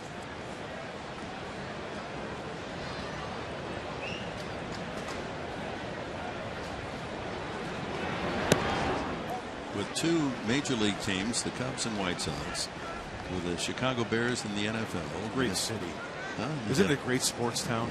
Michael Jordan's team over there in basketball, hockey. Always something going on in the sports scene, that's for sure. Good pickoff move from Shields. Very quick with the feet. Yeah, New York and L.A. can argue they're the top sports towns, but there's other distractions in those two metropolitan areas. Chicago is a sports town. Yep. I mean, if you don't follow sports, you're just kind of left on the outside. Well, James very upset with that last offering. 2-1 to Fowler. Showing a little bit more body language. Well, he's the type of pitcher who can turn it around. Pitch to pitch. One out single Herrera. He's at first base.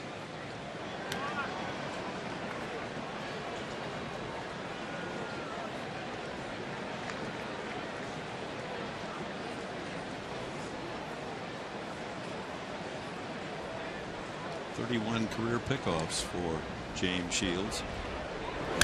Oh, shot to center field. A bullet by Fowler. Herrera stops at second. And after the line out by the pitcher Hamill, sharp base hits from Herrera and Fowler as the Cubs threaten here in the home half of the fifth inning. So now to the big guns, Jorge Soler and Anthony Rizzo. Look out, coming in hot, right back at you.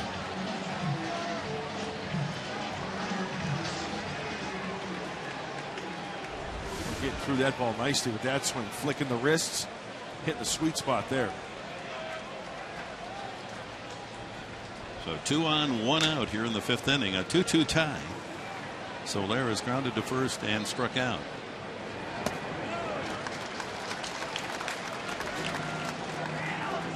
All three hitters in the fifth made solid contact off Shields.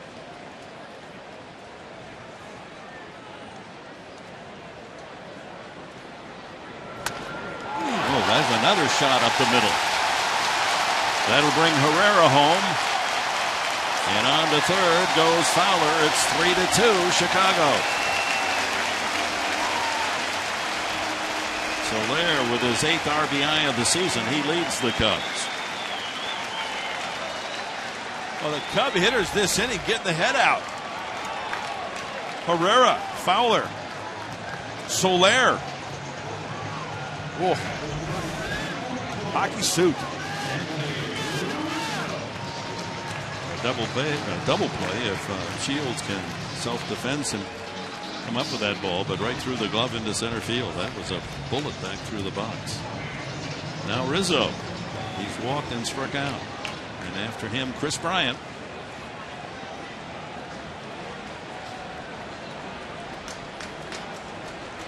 Cubs at the corners. 1 out. Another shot off the glove. Alonso. Fair ball. 1 run scores. Soler around third. And into second, Rizzo with a double. It's 4-2. 5 straight hitters have ripped the ball off Shields. That one hit the first base bag. Alonso diving. If he makes the catch, it's a double play. But Rizzo, like the other hitters in the inning, just powering the ball as if Shields, who had allowed only 1 hit prior in 4 innings, everyone taking big cuts. Boy, Anthony Rizzo getting locked and loaded. Alonso off the bag, dives under the glove and off the first base pillow. 4 hits on the last 8 pitches for these Chicago Cubs, being very aggressive against James Shields. Brandon Maurer, the right-hander, heating up in the Padre bullpen. Still only 1 out. 4 consecutive hits. And the Cubs hammering Shields for 2. Bryant has struck out both times. Second and third, 1 out. Infield will play halfway.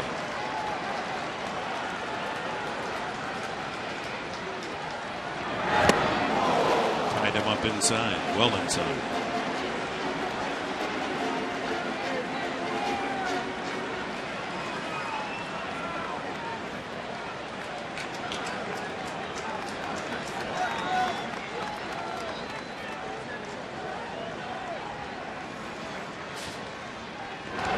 Inside again.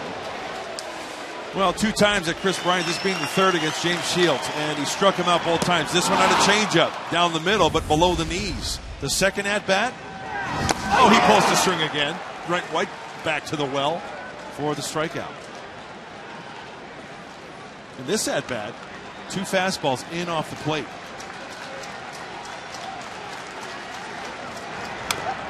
Inside again. He hasn't thrown him a strike yet. That was the changeup. 1-2 the count.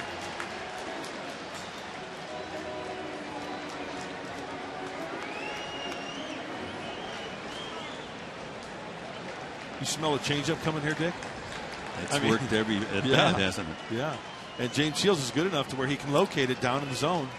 Derek Norris is going to have to be on his game to smother that thing if it is in fact in the dirt.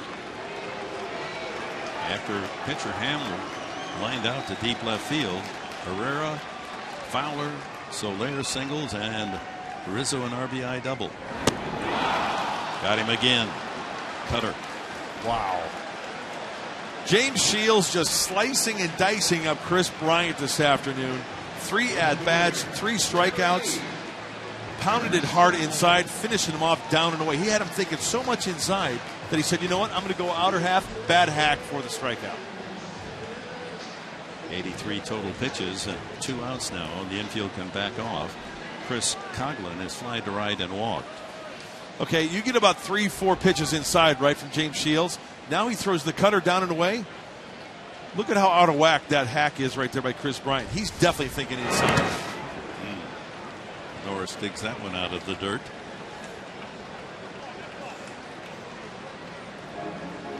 Shields trying to check the Cubbies right here. 2 runs in for a 4-2 lead.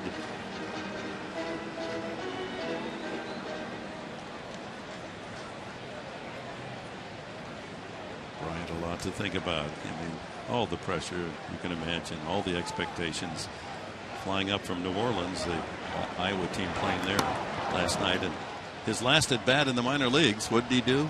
3-run homer.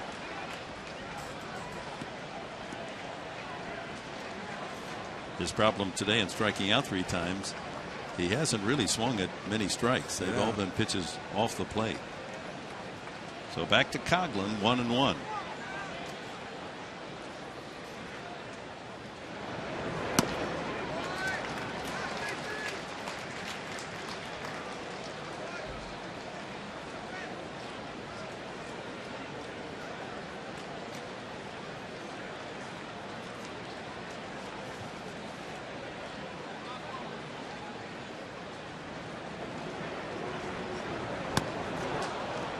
Balls, 2 strikes.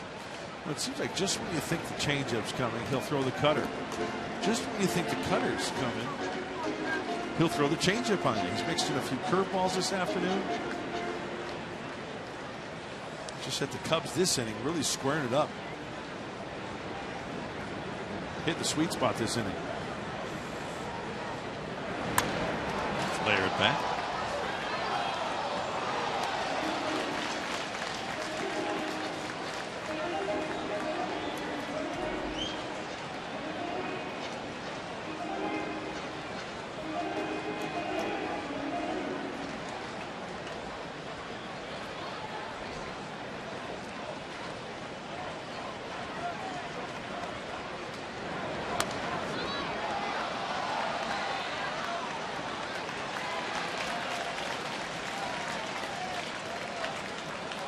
lots happened in baseball history on this day, including Chris Bryant making his major league debut. Watching Chris Bryant college in spring training, he looks like a young Mike Schmidt. I don't know if he'll be able to hold on at third base. And Schmidt on this day on this field hit 4 consecutive home runs and a single against the Cubs. Swing and a foul tip. How about that for an afternoon? 4 consecutive homers and a single. It was a 10-inning game, the Phils and the Cubs. I remember watching that game on TV. The ball was flying out of the ballpark. 1876.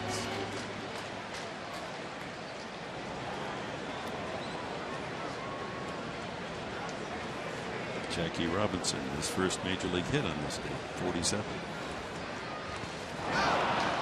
In the dirt, strike 3 swinging, and that'll do it for the Cubs, but they get 2 more. 9 strikeouts for Shields, but 2 runs on 4 hits in the 5th inning for Chicago. We go to the 6th. Cubs lead 4-2.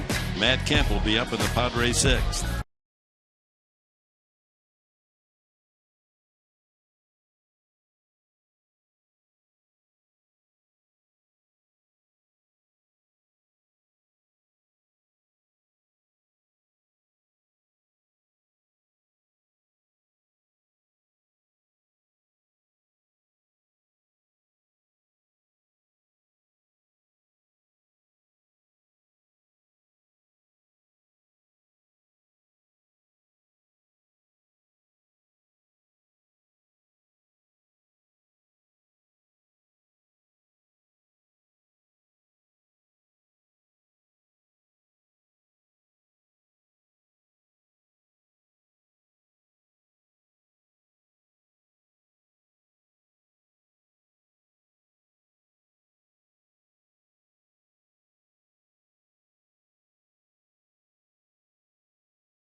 The great Ernie Banks, our T-Mobile game changer, and there are his all-time ranks and numbers. Games first, these are Cubs franchise records. Most extra base hits. Second to Cap Anson, way back in total hits. Second in home runs to Sosa, and second to Anson in RBIs. A true Hall of Famer. Was a shortstop and then made the transition over to first base. Hit his 500th home run here at Wrigley Field. And in memory of the great Ernie Banks, 14 behind home plate all year and on the sleeve of the Chicago Cub uniform. Kemp leads it off here in the 6th inning and quickly is down 2 strikes to Jason Hamill. Single to left and fly to right. Kemp, Upton, Alonso. The Padres try to rally again. They're down 4-2. They were down 2-0, and the 2-run homer by Middlebrooks tied it up in the 4th. Hey, remember that Philly game you were talking about? The Phillies were down 13-2. They came back to win that game. So the Padres got a chance here. That's right. They were way behind.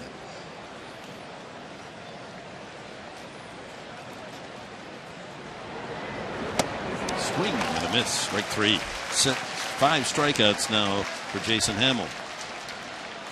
Time for our timeless moment. It's brought to you by Coors Banquet.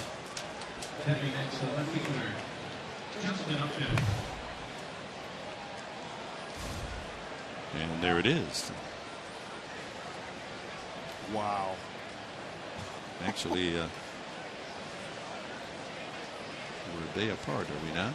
April 17th today. That was the 16th, the day before today. But Mike Schmidt having himself a month's work of Yes, home runs sir. and RBIs in one day. Upton has fly deep to center and struck out.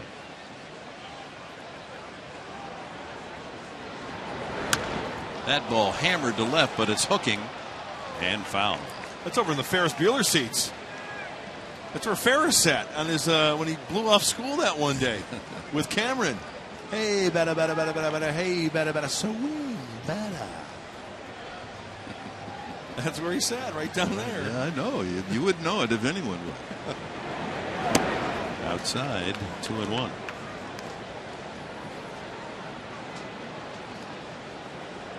Needs a base hit to make it 11 straight games with a base knock.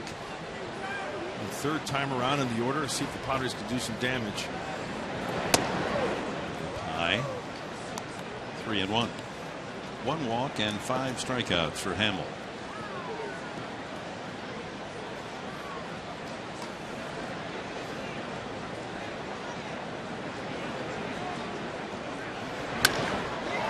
Deep to right field. Soler going back and makes the catch. Just shy of the vacant ivy. That's a couple of long outs off the bat of Upton today. Get rewarded for the things you already do as a Padres fan. Buy tickets, enter the ballpark, pay for concessions, and engage with the Padres on social media. And do it all from your phone, believe it or not. Download the MLB.com ballpark app to join compadres, or visit Padres.com/compadres to learn more. Well, this beautiful mid-60-degree day in Chicago. Padre fans looking for a rally, trailing 4-2 to the Cubs. 2 outs, and Yonder Alonso with 2 outs in the 4th inning worked a walk from Hamill, the only walk he's allowed, and then Middlebrooks followed with a 2-run homer. Strike 1.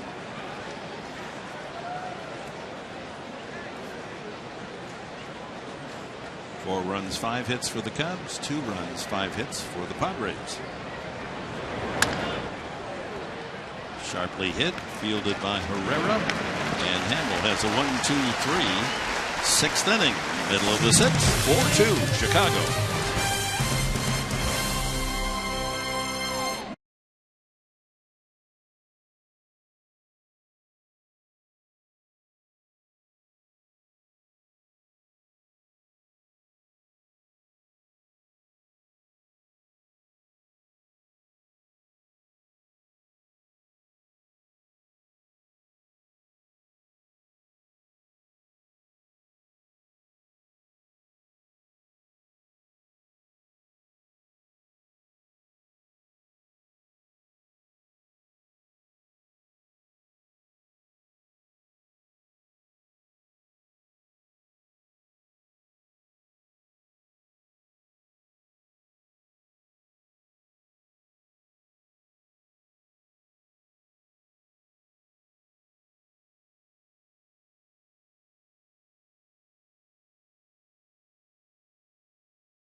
All right, Mike, thank you. The Tigers continue their hot start. What's that, 9-1 now for them? Unbelievable start for the Tigers. Kansas City also playing well, but the Detroit Tigers losing only one of their first 10. Then Kansas City, who started 7-0, lost their last 2. Cleveland, Minnesota, Chicago. And Jeff Samardzija, a lot of flat pitches. Starting Castro takes a strike, 2-1. Castro, Castillo, and Hamill, the pitcher, scheduled here in the 6th. Castro is fouled out and struck out.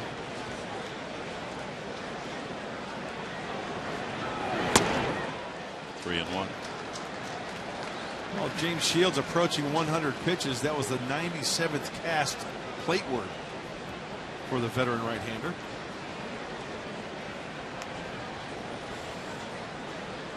Dangerous count here. 3-1 swinging, and that'll plant in the seats down below to the right. Friday afternoon and a full house at Wrigley. Gotta love it.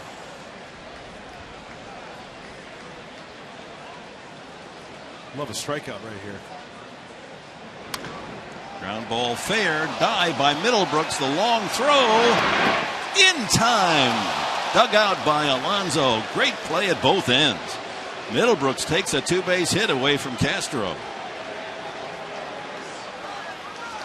Very close play, and by the reaction of Brandon Hyde, the first base coach of the Cubs, we might get a challenge here. Castro waving safe. Nice pick by Alonso.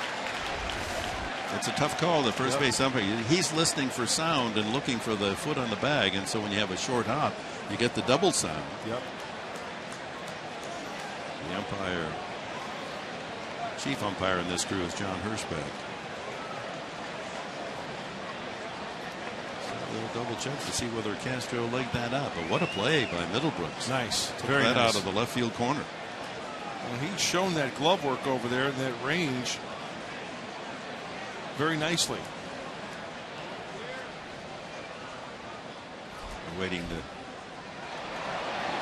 see evidence. They played it up on the big screen. Of course, the fans are always going to see that with their heart. He hasn't hit the bag yet. The ball's in the glove of Alonso. Boy, that's close. Oh, there's another angle. He hasn't hit the bag, hasn't hit the bag, he hasn't hit the bag, and the ball's in the glove of Alonso. Oh, I say safe.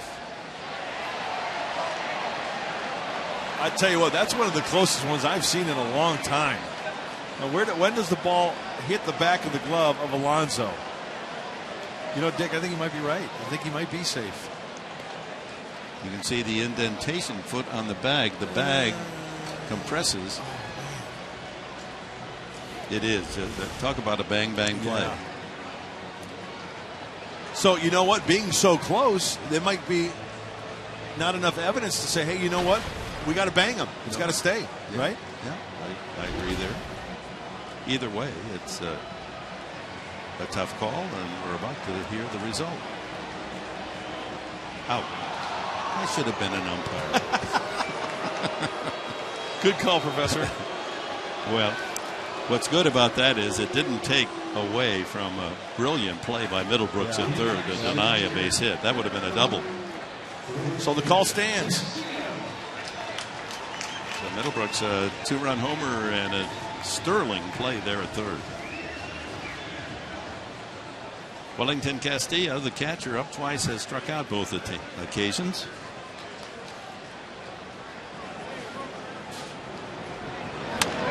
Ground ball to short. And Marista draws high and throws it over the head of Alonso. He's going to try to go to second. They got to play, and he is plenty out. Oh, quite a risk by Castillo. That's a short area from first to the barrier, and it bounced back to Alonso, and he hustled and makes a strike. Throws a strike to second for the out. You could see this right out of the hand of Amarista at short. He works underneath it. Airmail.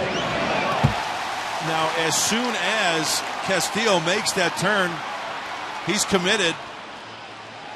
A nice strike. Look at that strike by Alonso to Jerko covering at second base. Nicely done.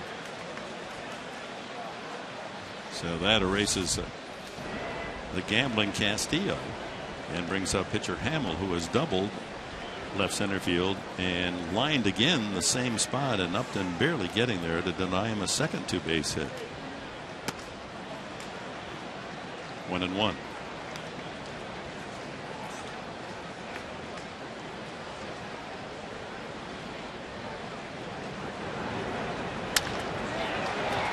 Shortstop Amarista. That's how you throw it. Rear back and fire a strike. Don't float it. We go to the 7th in Chicago. Padres trail by 2.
Brought to you from Chicago by Wiener Schnitzel. There are a lot of Friar faithful here in attendance. And Will Middlebrooks is approaching the plate, and he had a home run in the 4th inning. It was a 2-run shot. First pitch elevated, fouled it off. You can see that Hamill is trying to peck away. Two-seamer. But he got one up a little bit too much, and Will Middlebrooks smelled it. He sent it the opposite way into the construction site for the 2-run shot. Good at bat. So his 2 home runs as a Padre, both to right center field. That's all the Padres have managed off Jason Hamill, as Middlebrooks leads off the 7th. Jerko and Amarista to follow. We'll see if James Shields gets to hit, or whether Bud Black will go to a pinch hitter so we get that far. Hamill off speed to start Middlebrooks. 84 pitches as he looks for his 2nd win of this young season. Other than the Middlebrooks home run, pitched very well. Up high, 2-0. 5 strikeouts and 1 walk. Well, both teams with the double barrel work, and Mauer on the left, Dale Thayer on the right, and the Cubs also have a righty-lefty combination up in their pen. Ground ball deep to third. Bryant has a long throw. Ooh, what an arm.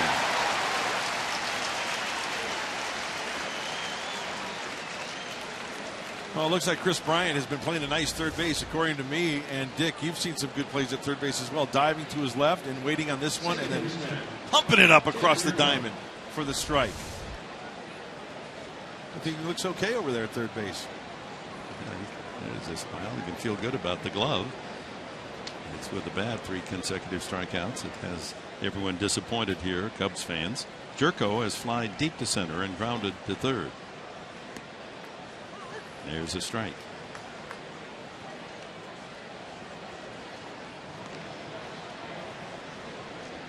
First time up, he hit it in the spot at Wrigley Field where only it could be caught, and they don't catch this one as he singles up the middle. When you're having trouble getting hits, you hit it as far as you can. Hit it anywhere else in the yard, you got a home run, but you hit it right to the 400-foot mark and you're out. And what's the best way to get a knock? How about a ground ball to the center fielder? Jed Jerko gets on top of that high pitch, and that's a good sign. Good for Jed Jerko. Got Zach Roskup, the left-hander, and Brian Schlitter. That's Schlitter, the right-hander. Oh, look at the beard on him. Amarista, infield hit the third base bag for a single, and he's grounded to third. So he's gone the opposite way both at bats. That'll be deep down the left field corner.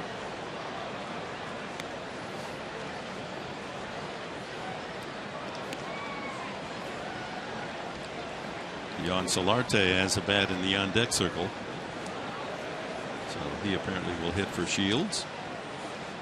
Tying run at the plate, Amarista.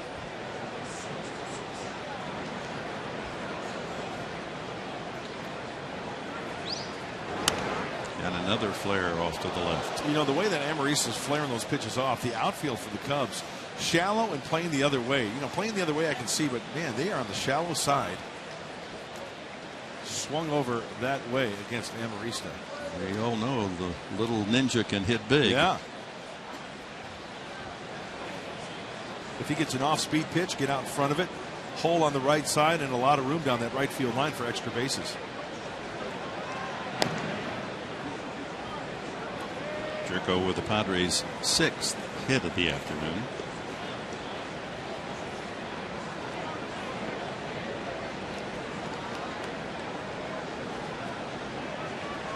Five with the Cubs, but they put 4 together, strung 4 together for their 2 runs to take the lead in the 5th inning. 4 consecutive hits.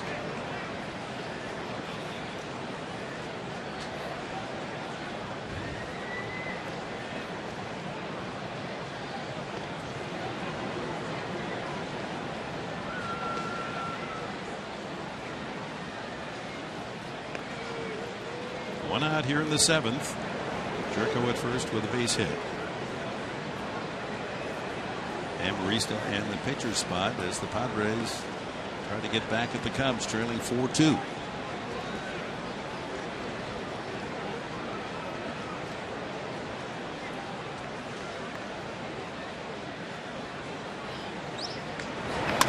Ground ball into right field.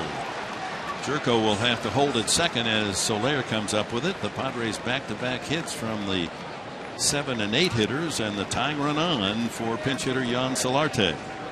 This is where the Padres can do some damage. As you mentioned, Dick, pinch hitter Solarte, you roll over the lineup, you get to Will Myers. Big key situation right here as Joe Madden will make the slow stroll out to the mound.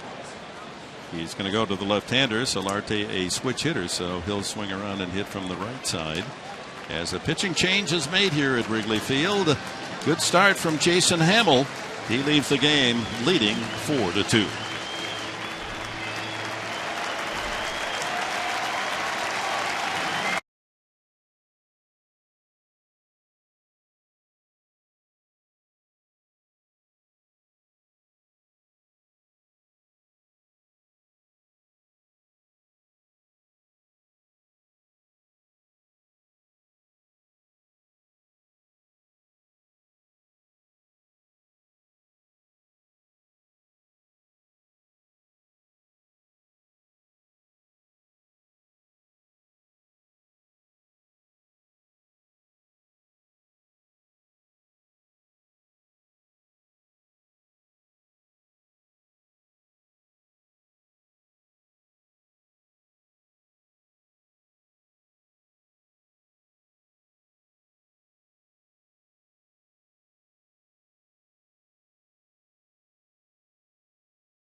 Change brought to you by El Cajon Ford. His second game, 1 1/3 innings in his debut as a big leaguer. Little fastball, little running fastball, and a slider down and into righties. Also a change-up in a short time, only inning and a third. So Joe Madden turning around Solarte. Solarte only hitting 200 from the right side, only 5 at-bats. Hitting .412 as a left-hander. So runners at first and second for the Padres in a 4-2 game here in the 7th. And a strike at the knees. Rosscup, an Oregonian. Been up with the Cubs briefly in each of the last 2 years. He too a former draft pick of the Tampa Bay Rays.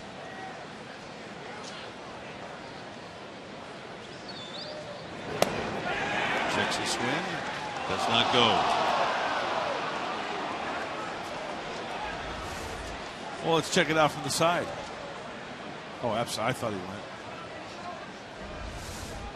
You might be right. He was part of the trade a few years ago from Tampa Bay that involved Matt Garza and Chris Archer going to Tampa Bay. Wave and a miss there. 1-2. I'll tell you what, I think Zach Rosscup got to know the staff, the flight crew on United from Des Moines to Chicago, because he was called up this week, and it was the 10th time since September of 2013 that the Cubs brought him up. Oh, goodness. That's a lot lot of ball to right field. That's an easy play for Soler. 2 away.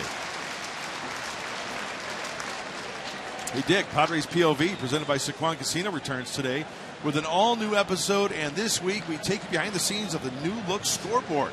It's a great video board at Petco Park. Plus, Joaquin Benoit stops by today after Padres Live on Fox Sports San Diego. Joe Madden going to the mound. Rosscup got his man. We're going to see a right-hander Schlitter come in to pitch to Myers.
Majority of the San Diego Padres, it may not be reproduced or retransmitted in any form, and the accounts and description of this game may not be disseminated without the express written consent of the San Diego Padres. Yeah, a lot of copyrights being transmitted from the tops of those tall buildings. A city with broad shoulders, Chicago, Illinois. Brian Schlitter, 29-year-old right-hander, acquired from the Phillies a few years ago. Comes into the game. Padres with a tying run aboard. 2 outs. Will Myers, the leadoff man, is 2 for 3. Looped a single to right, struck out, and a bunt single as last time.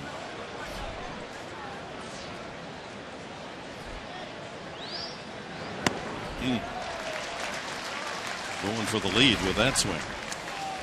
Well, Brian Schlitter looks like he just got done chopping down a tree, being out in the wilderness, living off a bag of, twigs and pine nuts.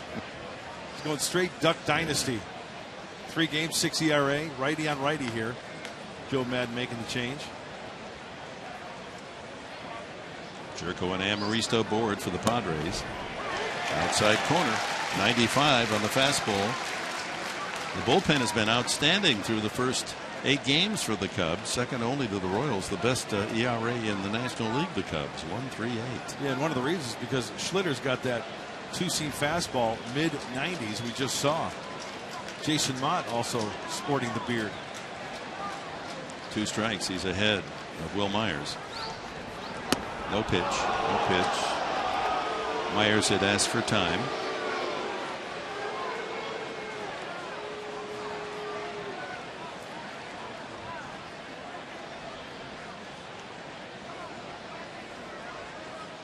Padres about hit the Cubs 7-5, but again, 4 of those 5 hits for Chicago coming in 1 inning, the 5th when they scored 2.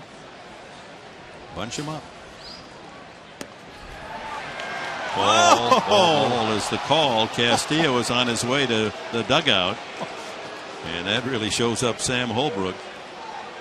And Joe Maddon letting him know that inning should be over. It's been a rough afternoon for both sides. Castillo was on his way back. Schlitter was making his way off the mound to the dugout, and Joe Maddon is getting in the ear of Sam Holbrook. I would think Myers better be ready to swing now, because Holbrook, anything close, is probably going to give Schlitter the call. And it was a strike.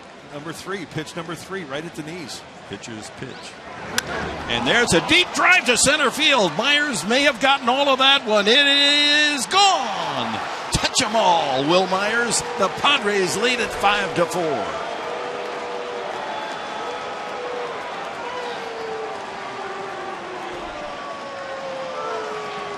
The first Padre home run for Will Myers, who played for Joe Maddon at Tampa Bay. And the Padres grabbed the lead 5-4. And the turn of events, Myers, the Cubs' eye, thought he was struck out. Myers gets a second chance and drills it to deep left center field. Oh, somebody's going to be giving an earful to Sam Holbrook. But you know what?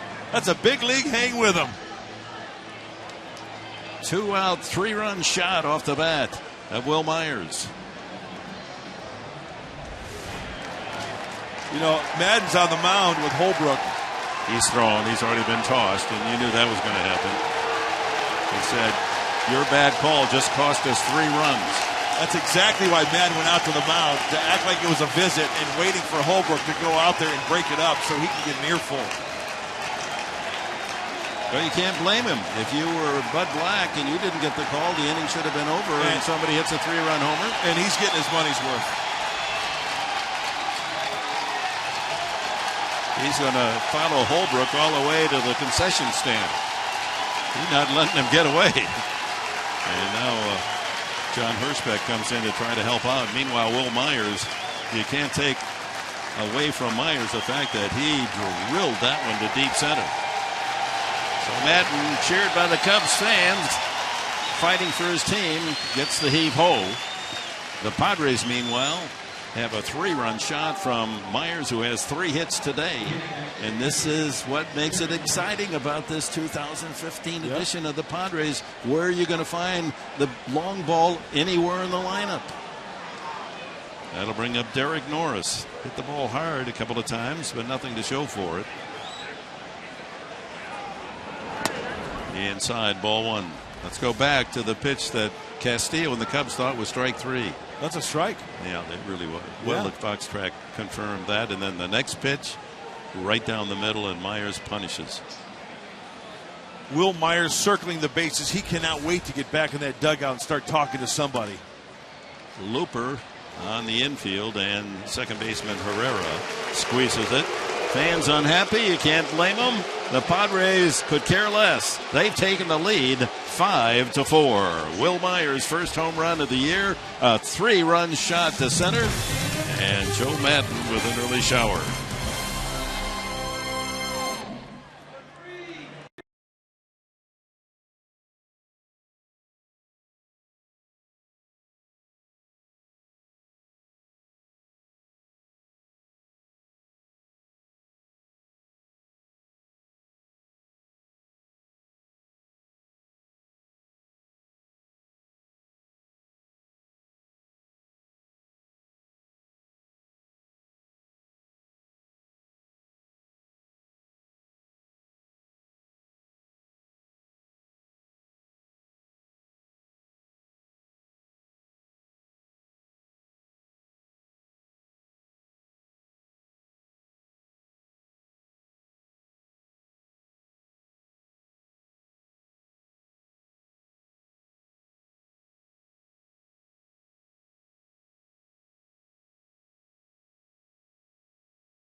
By Petco, what we feed them matters.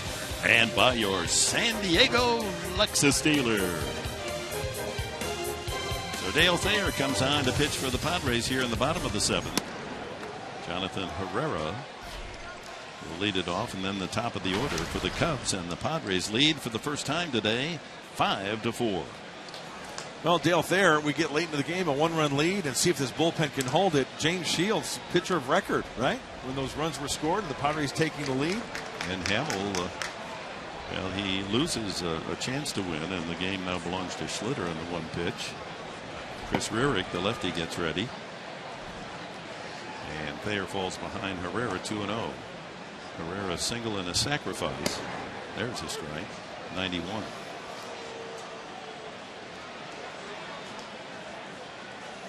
The attendance announced 32,138 here at Wrigley.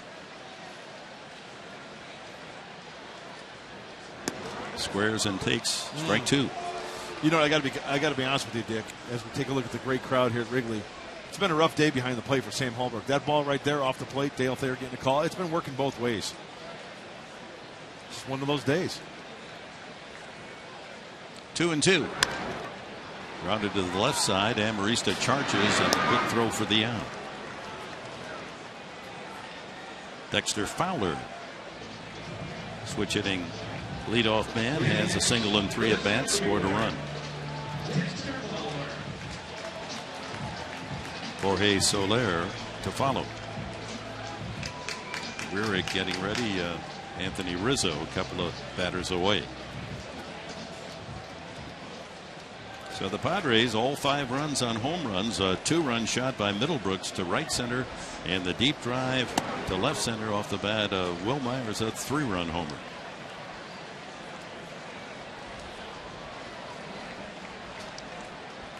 The Cubs in their first 8 games had allowed only 2 home runs total, and 2 today to the Padres. Yeah, Holbrook missed that first pitch from Thayer. It's 2-0.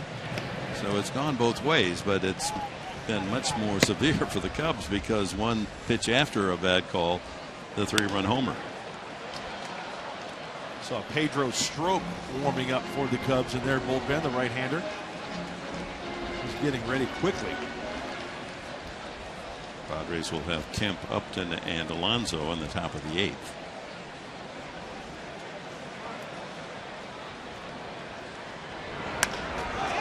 Deep drive to left field. Upton racing into the gap and can't get it. Nor can Myers.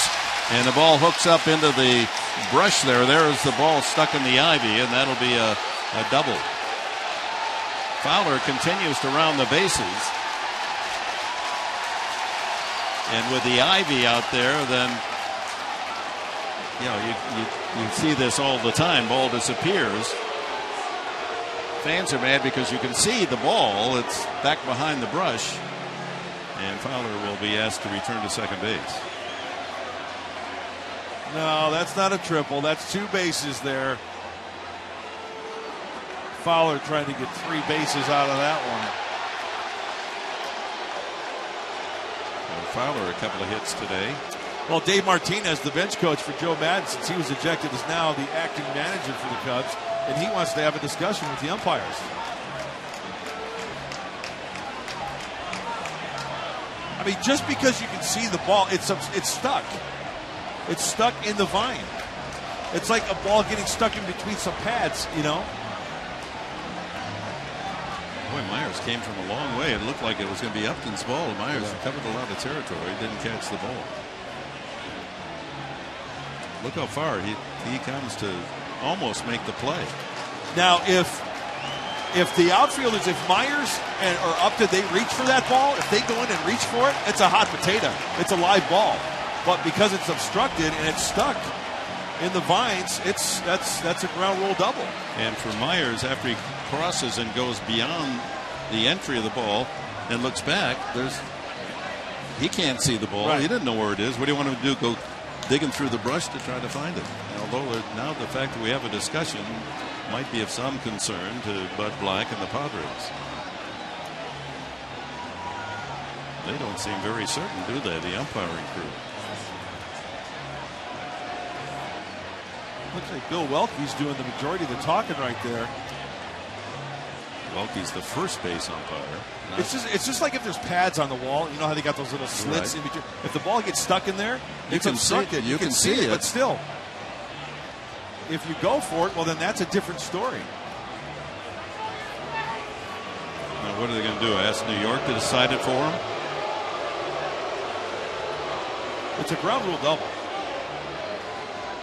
I think that's what they're explaining to Martinez.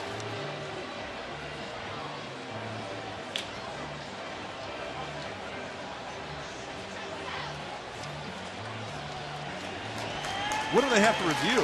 If they thought maybe somebody went for it and touched it? Because they both avoided it. Myers and Upton both avoided it.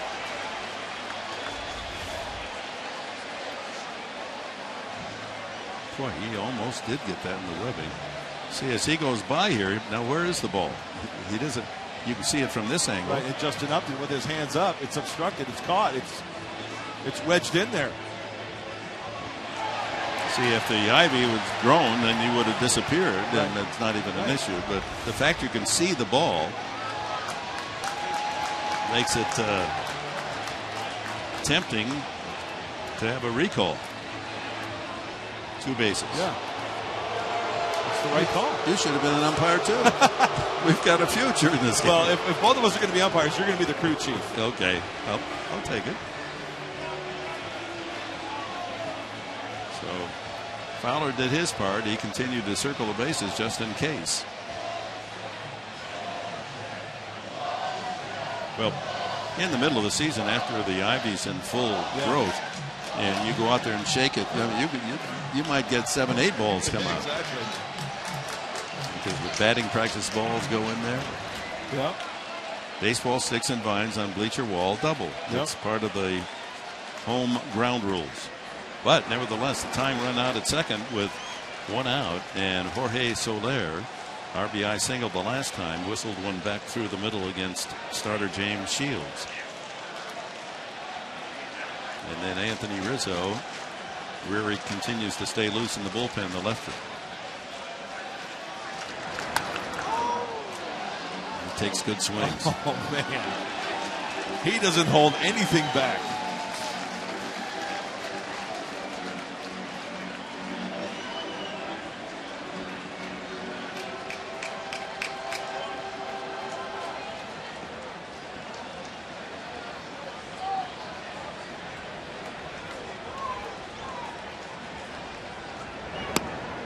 Yes, on the outside corner, 1-2. Now, Puig wears 66 Yes, he does. with the Dodgers. Soler, 68. Maybe I think there's something there, the Professor. Cubans Yeah. like the 60s, huh? High and away. There's the 93 on the fastball. 2-2. Good game, huh? A little Great bit game. of everything. Absolutely. Beautiful day. Yeah. Large crowd. Debut of Chris Bryant. Controversy. 2 big home runs from the Padres. That's out of play. Deep down the right field side.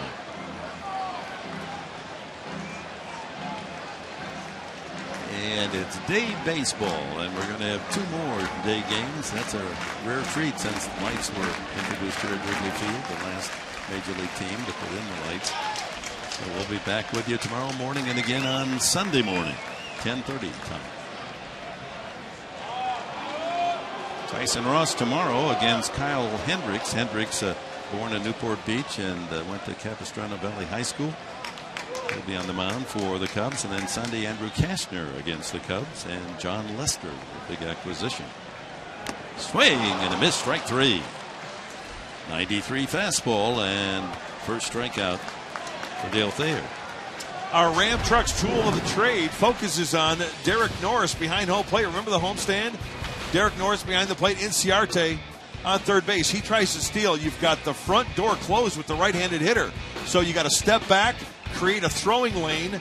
Will Middlebrooks is on the move as well. So he's throwing to a moving target. So it's almost like a quarterback. You just throw it to the corner of the end zone. The receiver will get there. That's exactly what he did. It was a perfect throw to erase Inciarte. Tools of the trade, the accuracy in the arm of Derek Norris. And stunning numbers for Derek Norris. He has thrown out 6 runners this year. All of last season. The entire season in Oakland a year ago, he threw out 8 runners. 6 in the first 10 games for the Padres. Not going to let Rizzo hit. They'll put him on even though he represents the go-ahead run. And they'll take their chances on Chris Bryant. This really sets the table for added drama. These fans have come to cheer the first game for the phenomenal young third baseman, Chris Bryant, hoping he can break in with big numbers. He struck out 3 straight times, but he gets a chance here with a tying run at second. Go ahead run at first, and 2 outs in the 7th. Well, usually in Chicago, when you hear of a hat trick, it means it's a good thing, and we're talking about the United Center and the Blackhawks. Well, right now, Chris Bryant has the hat trick. First at-bat, K. Second at-bat, third at-bat, wave and a miss. 3 strikeouts for the rookie third baseman. All off starter James Shields. Let's see how Dale Thayer fares. Father Mike looks on. Up high, ball 1. After Bryant, left-handed hitting Chris Coghlan.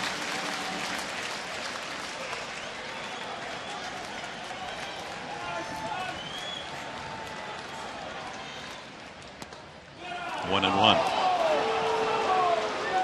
Always a good sign when Thayer's fastball hits that 93 mark.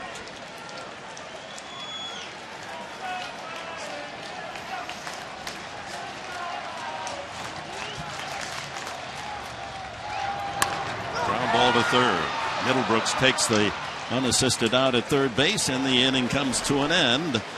A wasted 1-out double by Fowler, and a ball still stuck in the barren walls of left field.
All right, Mark, and you fellas are going to have a good time with that post-game show. Lots to talk about. Pedro Strop is the new pitcher for the Cubs, their fourth. He'll face Kemp, Upton, and Alonso here in the 8th. Matt singled to left in the first, fly to right in the 4th, struck out in the 6th. Strop making his 6th appearance of the season. 3-pitch pitcher, Pedro Strop. Fastball, slider, split, 93 to 97. A good arm.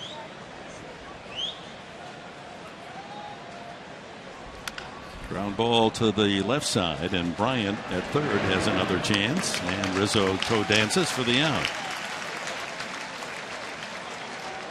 Well, let's go back to our keys to the game. Honda dealers of San Diego County with Mark Grant. All right, we'll keep the rookies quiet. Talk about Soler and Bryant, and look at that. Soler, Bryant, 1 for 8, a single RBI, 5 punchies, and keep the ball in the yard.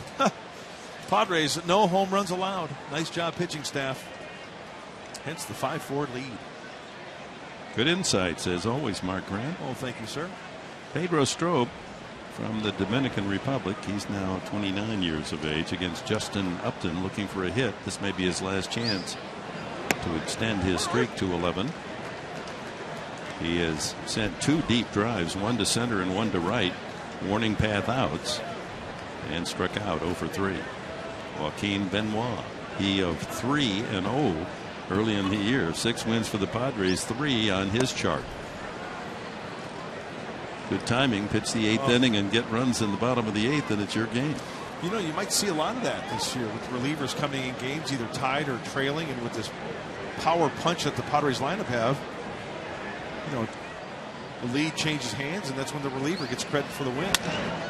Center field, and it's Fowler. He hesitated. That ball knuckled, and he was kind of waiting to see which way it was going to go, and then Fowler able to skid into left center and make the catch. So it wasn't as if he was fooled much today, Upton, but comes up empty. 3 long outs, well struck. So with 2 outs, here's Alonso. Yonder struck out, walked and scored in front of Middlebrook's home run in the 4th, and grounded out.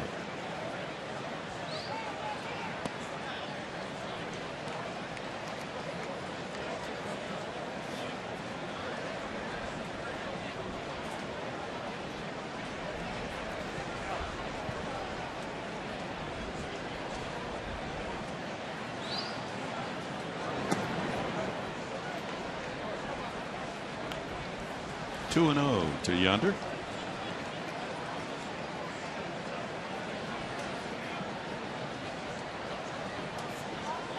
28 years of age.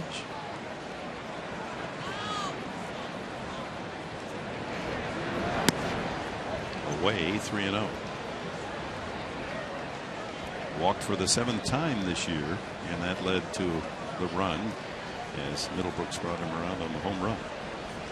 His on base percentage, best of the Padres, started today at .459 on base.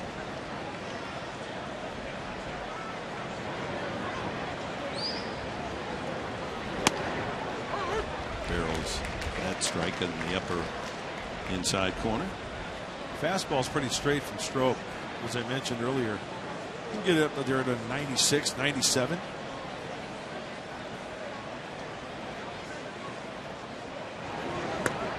Around, so he went to the wrinkle. Yeah. Slider at 82.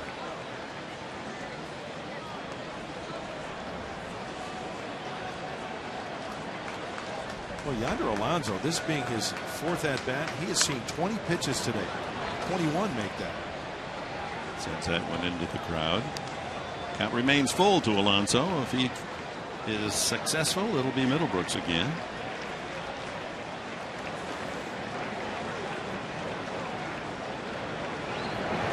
Ball 4. Another walk to Alonso. And Middlebrook steps up with a home run and 3 trips. Well, tomorrow 10:30 for Padres Live, the pregame show. It'll be Tyson Ross looking for his 2nd win against Kyle Hendricks. Hendricks rough outing his initial start. And then Andrew Kashner on Sunday Looking for that first win of the year against John Lester. Hey, Andrew Cashner with the top ramen hairdo in the back. Middlebrooks. Inside. Here's his home run. Goes the opposite way. That was pretty, wasn't it? We know that he's some kind of strong. He's going the opposite way. The home run is some kind of nice. Didn't overswing. No. Check swing in there. Yeah, the hanger right there. So the hitting stars for the Padres, Middlebrooks with a 2-run home run. He also has a terrific defensive play behind third. And Myers 3 hits, including a 3-run homer.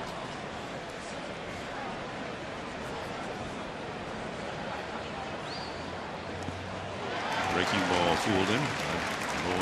Blowing out rather. So 1-2 the count. Chet Jerko would be next.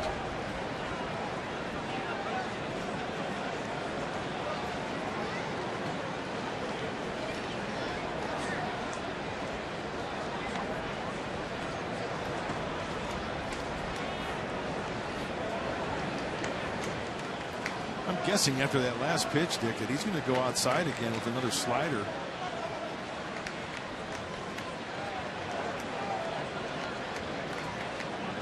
Alonso takes off. Pitch is in there. Strike 3. Alonso would have stolen the base. He got a great break, but strikeout by Stroke. Here come the Cubs. Bottom of the 8th. Ball still hiding.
The starter goes 6. Dale Thayer an inning, and now Joaquin Benoit takes the rubber. He will be facing Coghlan, Castro, and Castillo are scheduled. 8th inning setup man with 3 wins in 6 games. Coghlan takes ball 1.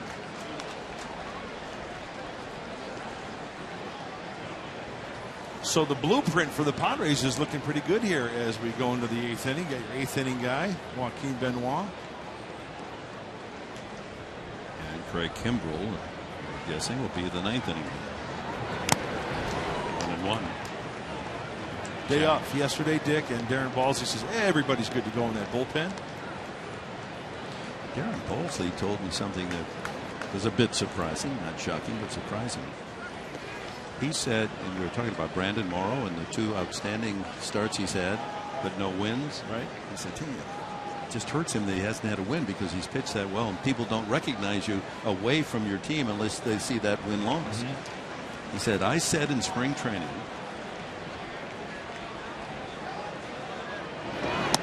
that Morrow would make the All-Star team. That's how much I was appreciating his stuff. How's that? Wow. For a comment. Yeah. And he said, so far, no one's saying I'm wrong in that prediction. Right. There's Craig Kimbrell hydrating before he starts to loosen up. It doesn't take him long. 1-2 to Coughlin.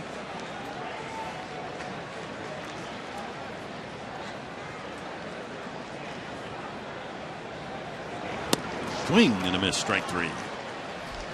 One away in the 8th. Benoit's first scalp. Hey, catch the Padres Social Hour presented by United Airlines every day, all season long. Host Jesse Agler. He's such a good egg, isn't he, Jesse? I love him. He's joined by a rotating group of co-hosts as the guys talk Padres, and they take fans' questions as well. So it airs every day, all season long on Fox Sports San Diego, ESPN 1700, and on Padres.com. Jesse does a great job on it. Well, the nice thing is that he engages the audience, and you watching at home, getting ready for the Padres telecast. Line drive, Castro, but Amarista able to move to his left and snare it for the second out. To finish my thought is that you at home get a chance to be part of the show. You're a key part of the show. You want to give your opinions and ask your questions. So you make that a regular habit, you ball fans. An hour before every game, the social hour with Jesse. 2 away to Wellington Castillo. Strikeout, and safe on a throwing error by Amarista. But he made the mistake of trying to stretch the error into a position at second base. The carom went to Alonso, and Alonso threw him out easily at second base. Ball 1.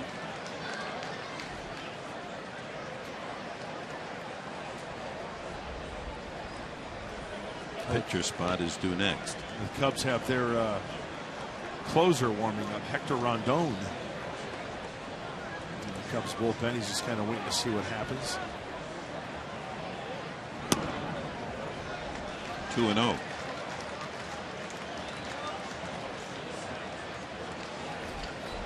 Throwing right-hander, Rondon.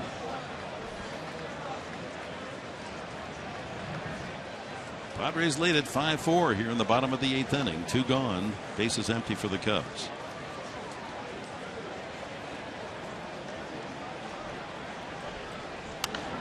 Popped up.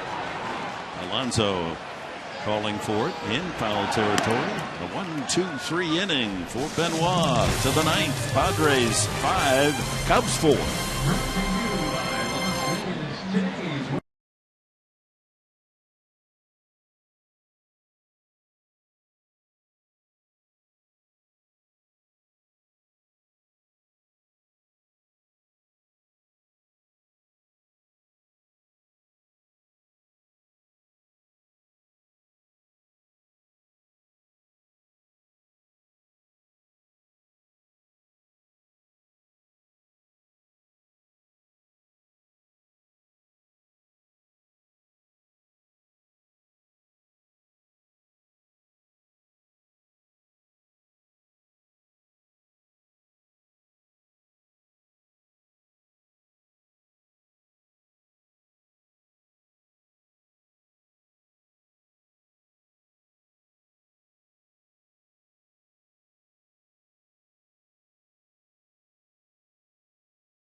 Don comes in to pitch, and Miguel Montero to catch. Montero will hit 8th and will lead off the bottom of the 9th inning. And let's go to our Bill Howe plays of the game. It involved Sam Holbrook, the umpire, and Will Myers, the Padre hitter. Everyone but Holbrook thought Myers was out on that pitch, and then the next delivery from Brian Schlitter, Myers deposited into deep left center field for a 3-run homer to give the Padres a 5-4 lead. Our Bill Howe play of the game. Joe Maddon infuriated and was given the toss, but you know what? Debated long and well. I'll be quite honest with you. When's the last time we've seen the Padres get a break like that? I mean, I'm talking within the last few years, to where a call doesn't go there, and then it's a strikeout or whatever. Great way to bounce back for the Padres on that home run. Hector Rondon worked 5 innings, hasn't allowed a run. Jed Jerko, a single in 3 at-bats. He was one of the men aboard when Myers hit that 3-run homer. He had singled with 1 out. Amarista followed with a single, and then with 2 outs, the Myers blast. Strike 1. So Rondon and Montero, the double switch, and Montero will hit in the pitcher's spot, which for Joe Maddon is the 8th position in the batting order. Foul out of play.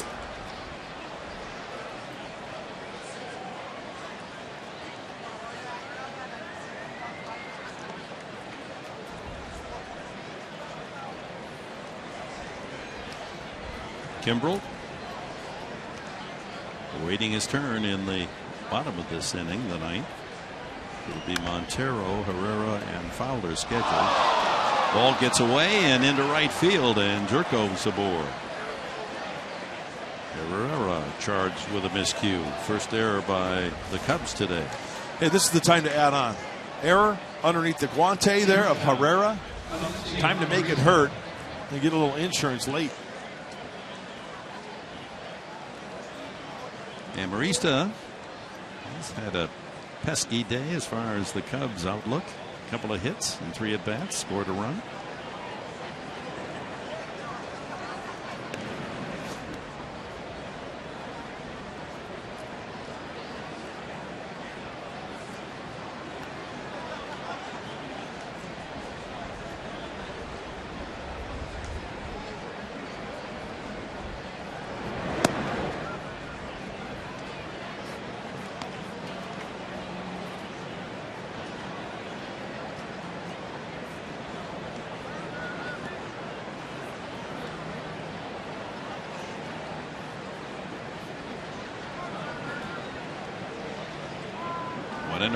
Amarista. Runner goes, hit and run, line drive, double play. Bryant able to stare and over to Rizzo for the line drive double play. Bryant in the right spot for that one as the Padres play hit and run, and a couple of feet either side of Bryant, and San Diego's in some serious business here in the 9th. Well, nothing you can do there. He hit it up on the sweet spot. He hit it well, put a good swing on it. Chris Bryant's glove just happened to be right there. Will Venable will pinch hit for Benoit.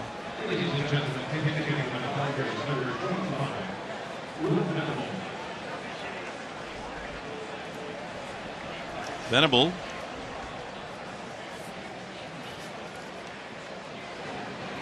just 8 at bats, a couple of hits, including a home run.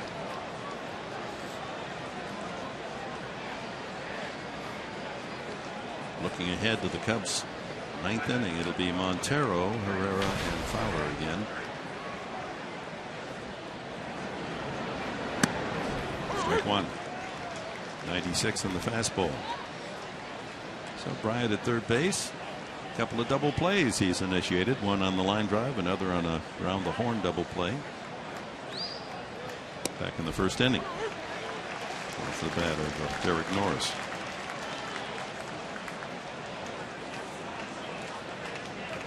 Two quick strikes on Venable. He gets it up there. 97 on that fastball. Last year in 2014, Rondon only allowed 2 home runs in 63 in the 3rd innings pitched. He's very effective. Inside, another power pitch. 2-2. He became their closer last June. And he's around the plate as well. His walk to per 9 innings pitched, Just about 2 for a hard thrower. That's pretty good. Stays alive.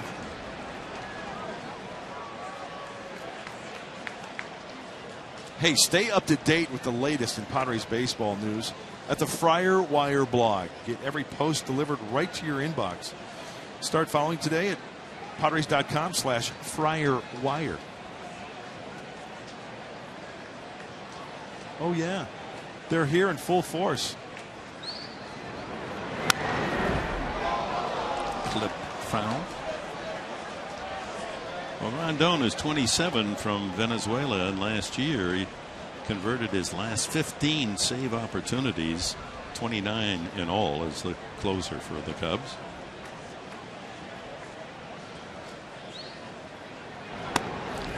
Up and in, full count. Not a bad pitch. No. It could have been called a strike. That is the toughest pitch of all, I think, for an umpire to call. The high corner pitch. Yep. Low corners are a little easier. But for Sam Holbrook, there was one low pitch that really cost the Cubs. Fouled.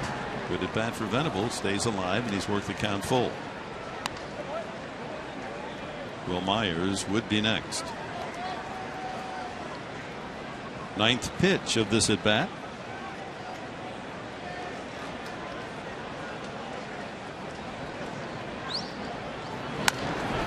Another foul. Up on the roof. Buddy Black, get your glove. Kotze there, Bud ducking for cover. Kotze is going to field that one, no problem. Got to protect the manager. Absolutely. Another foul. Poor Will. He's gotten one off each shin at this at bat, I think. Wow. 10 pitch at bat. Will hanging tough. 5 foul balls.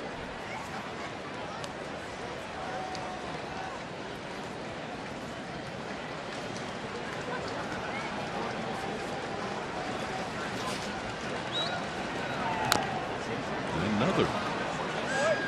6 foul balls with 2 strikes. Rondon has really given Will Venable a heavy dose of that breaking ball, that short, tight breaking ball down and in. It's tough to keep that ball fair. Finally gets him on a changeup. That's it for the Padres in the top of the 9th. Here comes Craig Kimbrell to try to save this 5-4 win.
His major league debut against James Shields. Shields punched about 3 times, but the score tied at 2.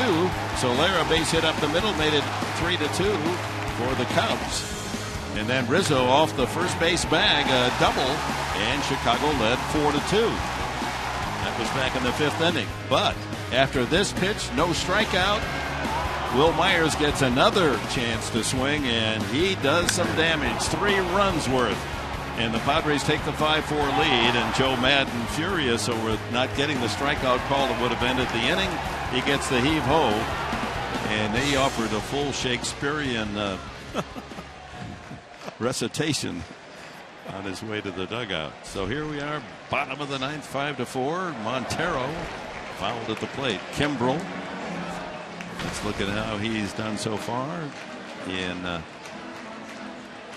his 6th game. Has 3 saves. Well, it definitely shortens the game when you have Benoit. You've got Thayer in the 7th. You've got Benoit in the 8th, and now Craig Kimbrel. 5 innings, 6 strikeouts for Kimbrel. 0-2. 97. He's been consistently at 97 since joining the Padres. Montero 1 for 4 against Kimbrel in their head-to-head. Herrera 1 for 4, and Fowler. So all 3 men that he will face have been able to manage base hits off this hard-throwing right-hander. Montero coming over to the Cubs from the Arizona Diamondbacks in the trade offseason. Both pitches right there at the knees. Ground ball to the left side. The shift on, and Middlebrooks in the right spot. They'll throw him out.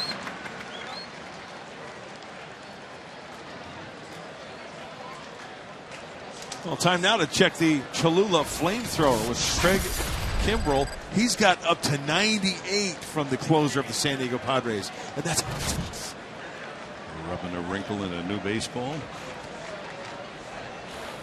1 out to Jonathan Herrera. Will he hit? Looks like Cubs are going to go to the bench, and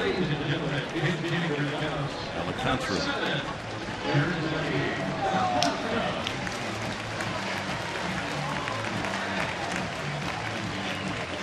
Arismendi Alcantara pinch hitting. That's a mouthful. Herrera went 1 for 3 in the game.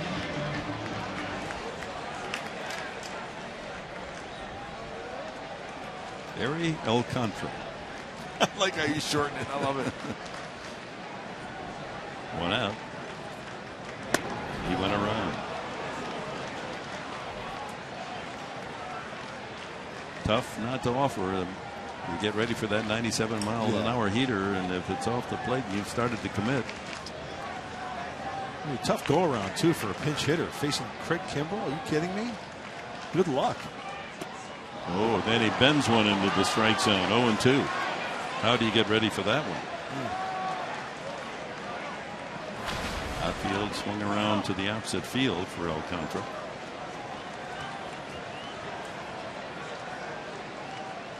Off to a 2 for 22 start.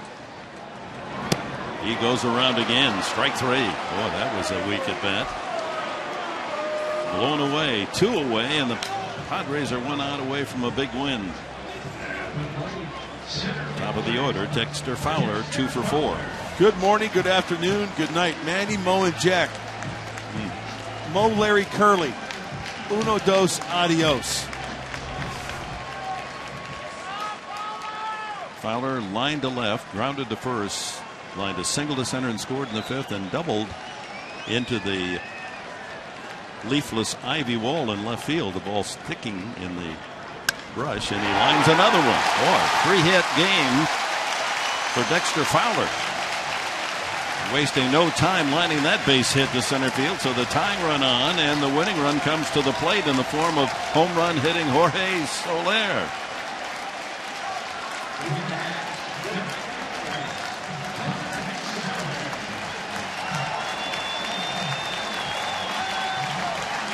Soler, 1 for 4, an RBI single. He has struck out twice and grounded out.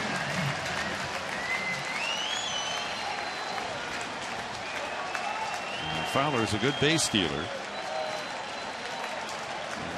Kimbrel will keep his eye on him.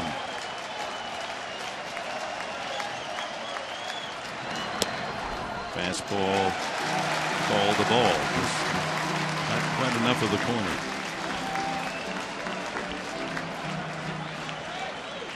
Two outs, bottom of the 9th inning. 32,138 at Wrigley Field on this Friday afternoon. Runner goes. Throw to second. Not in time. Close. So Fowler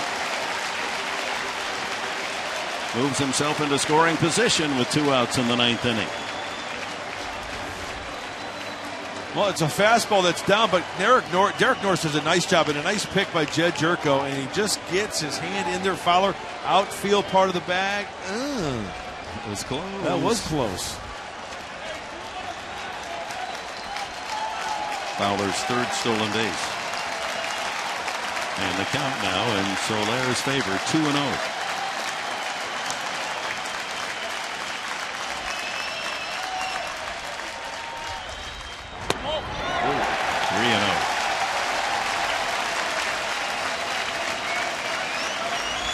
Another shot of the slide of Fowler, and just gets in there in time. Boy, almost simultaneous, the tag on the helmet. Past history. So 3-0 to Soler. You green light him here. Strike. Low strike. 3-1.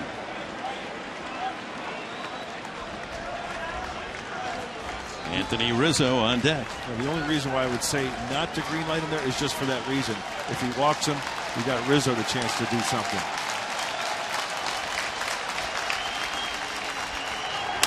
Ground ball to third. Middlebrooks up with it. The throw across, and the Padres win it 5-4. James Shields gets another victory for San Diego, and Will Myers' 3-hit game and a 3-run homer decides it in controversy as we go to Padres Live, the post-game show, and Mike Pomeranz.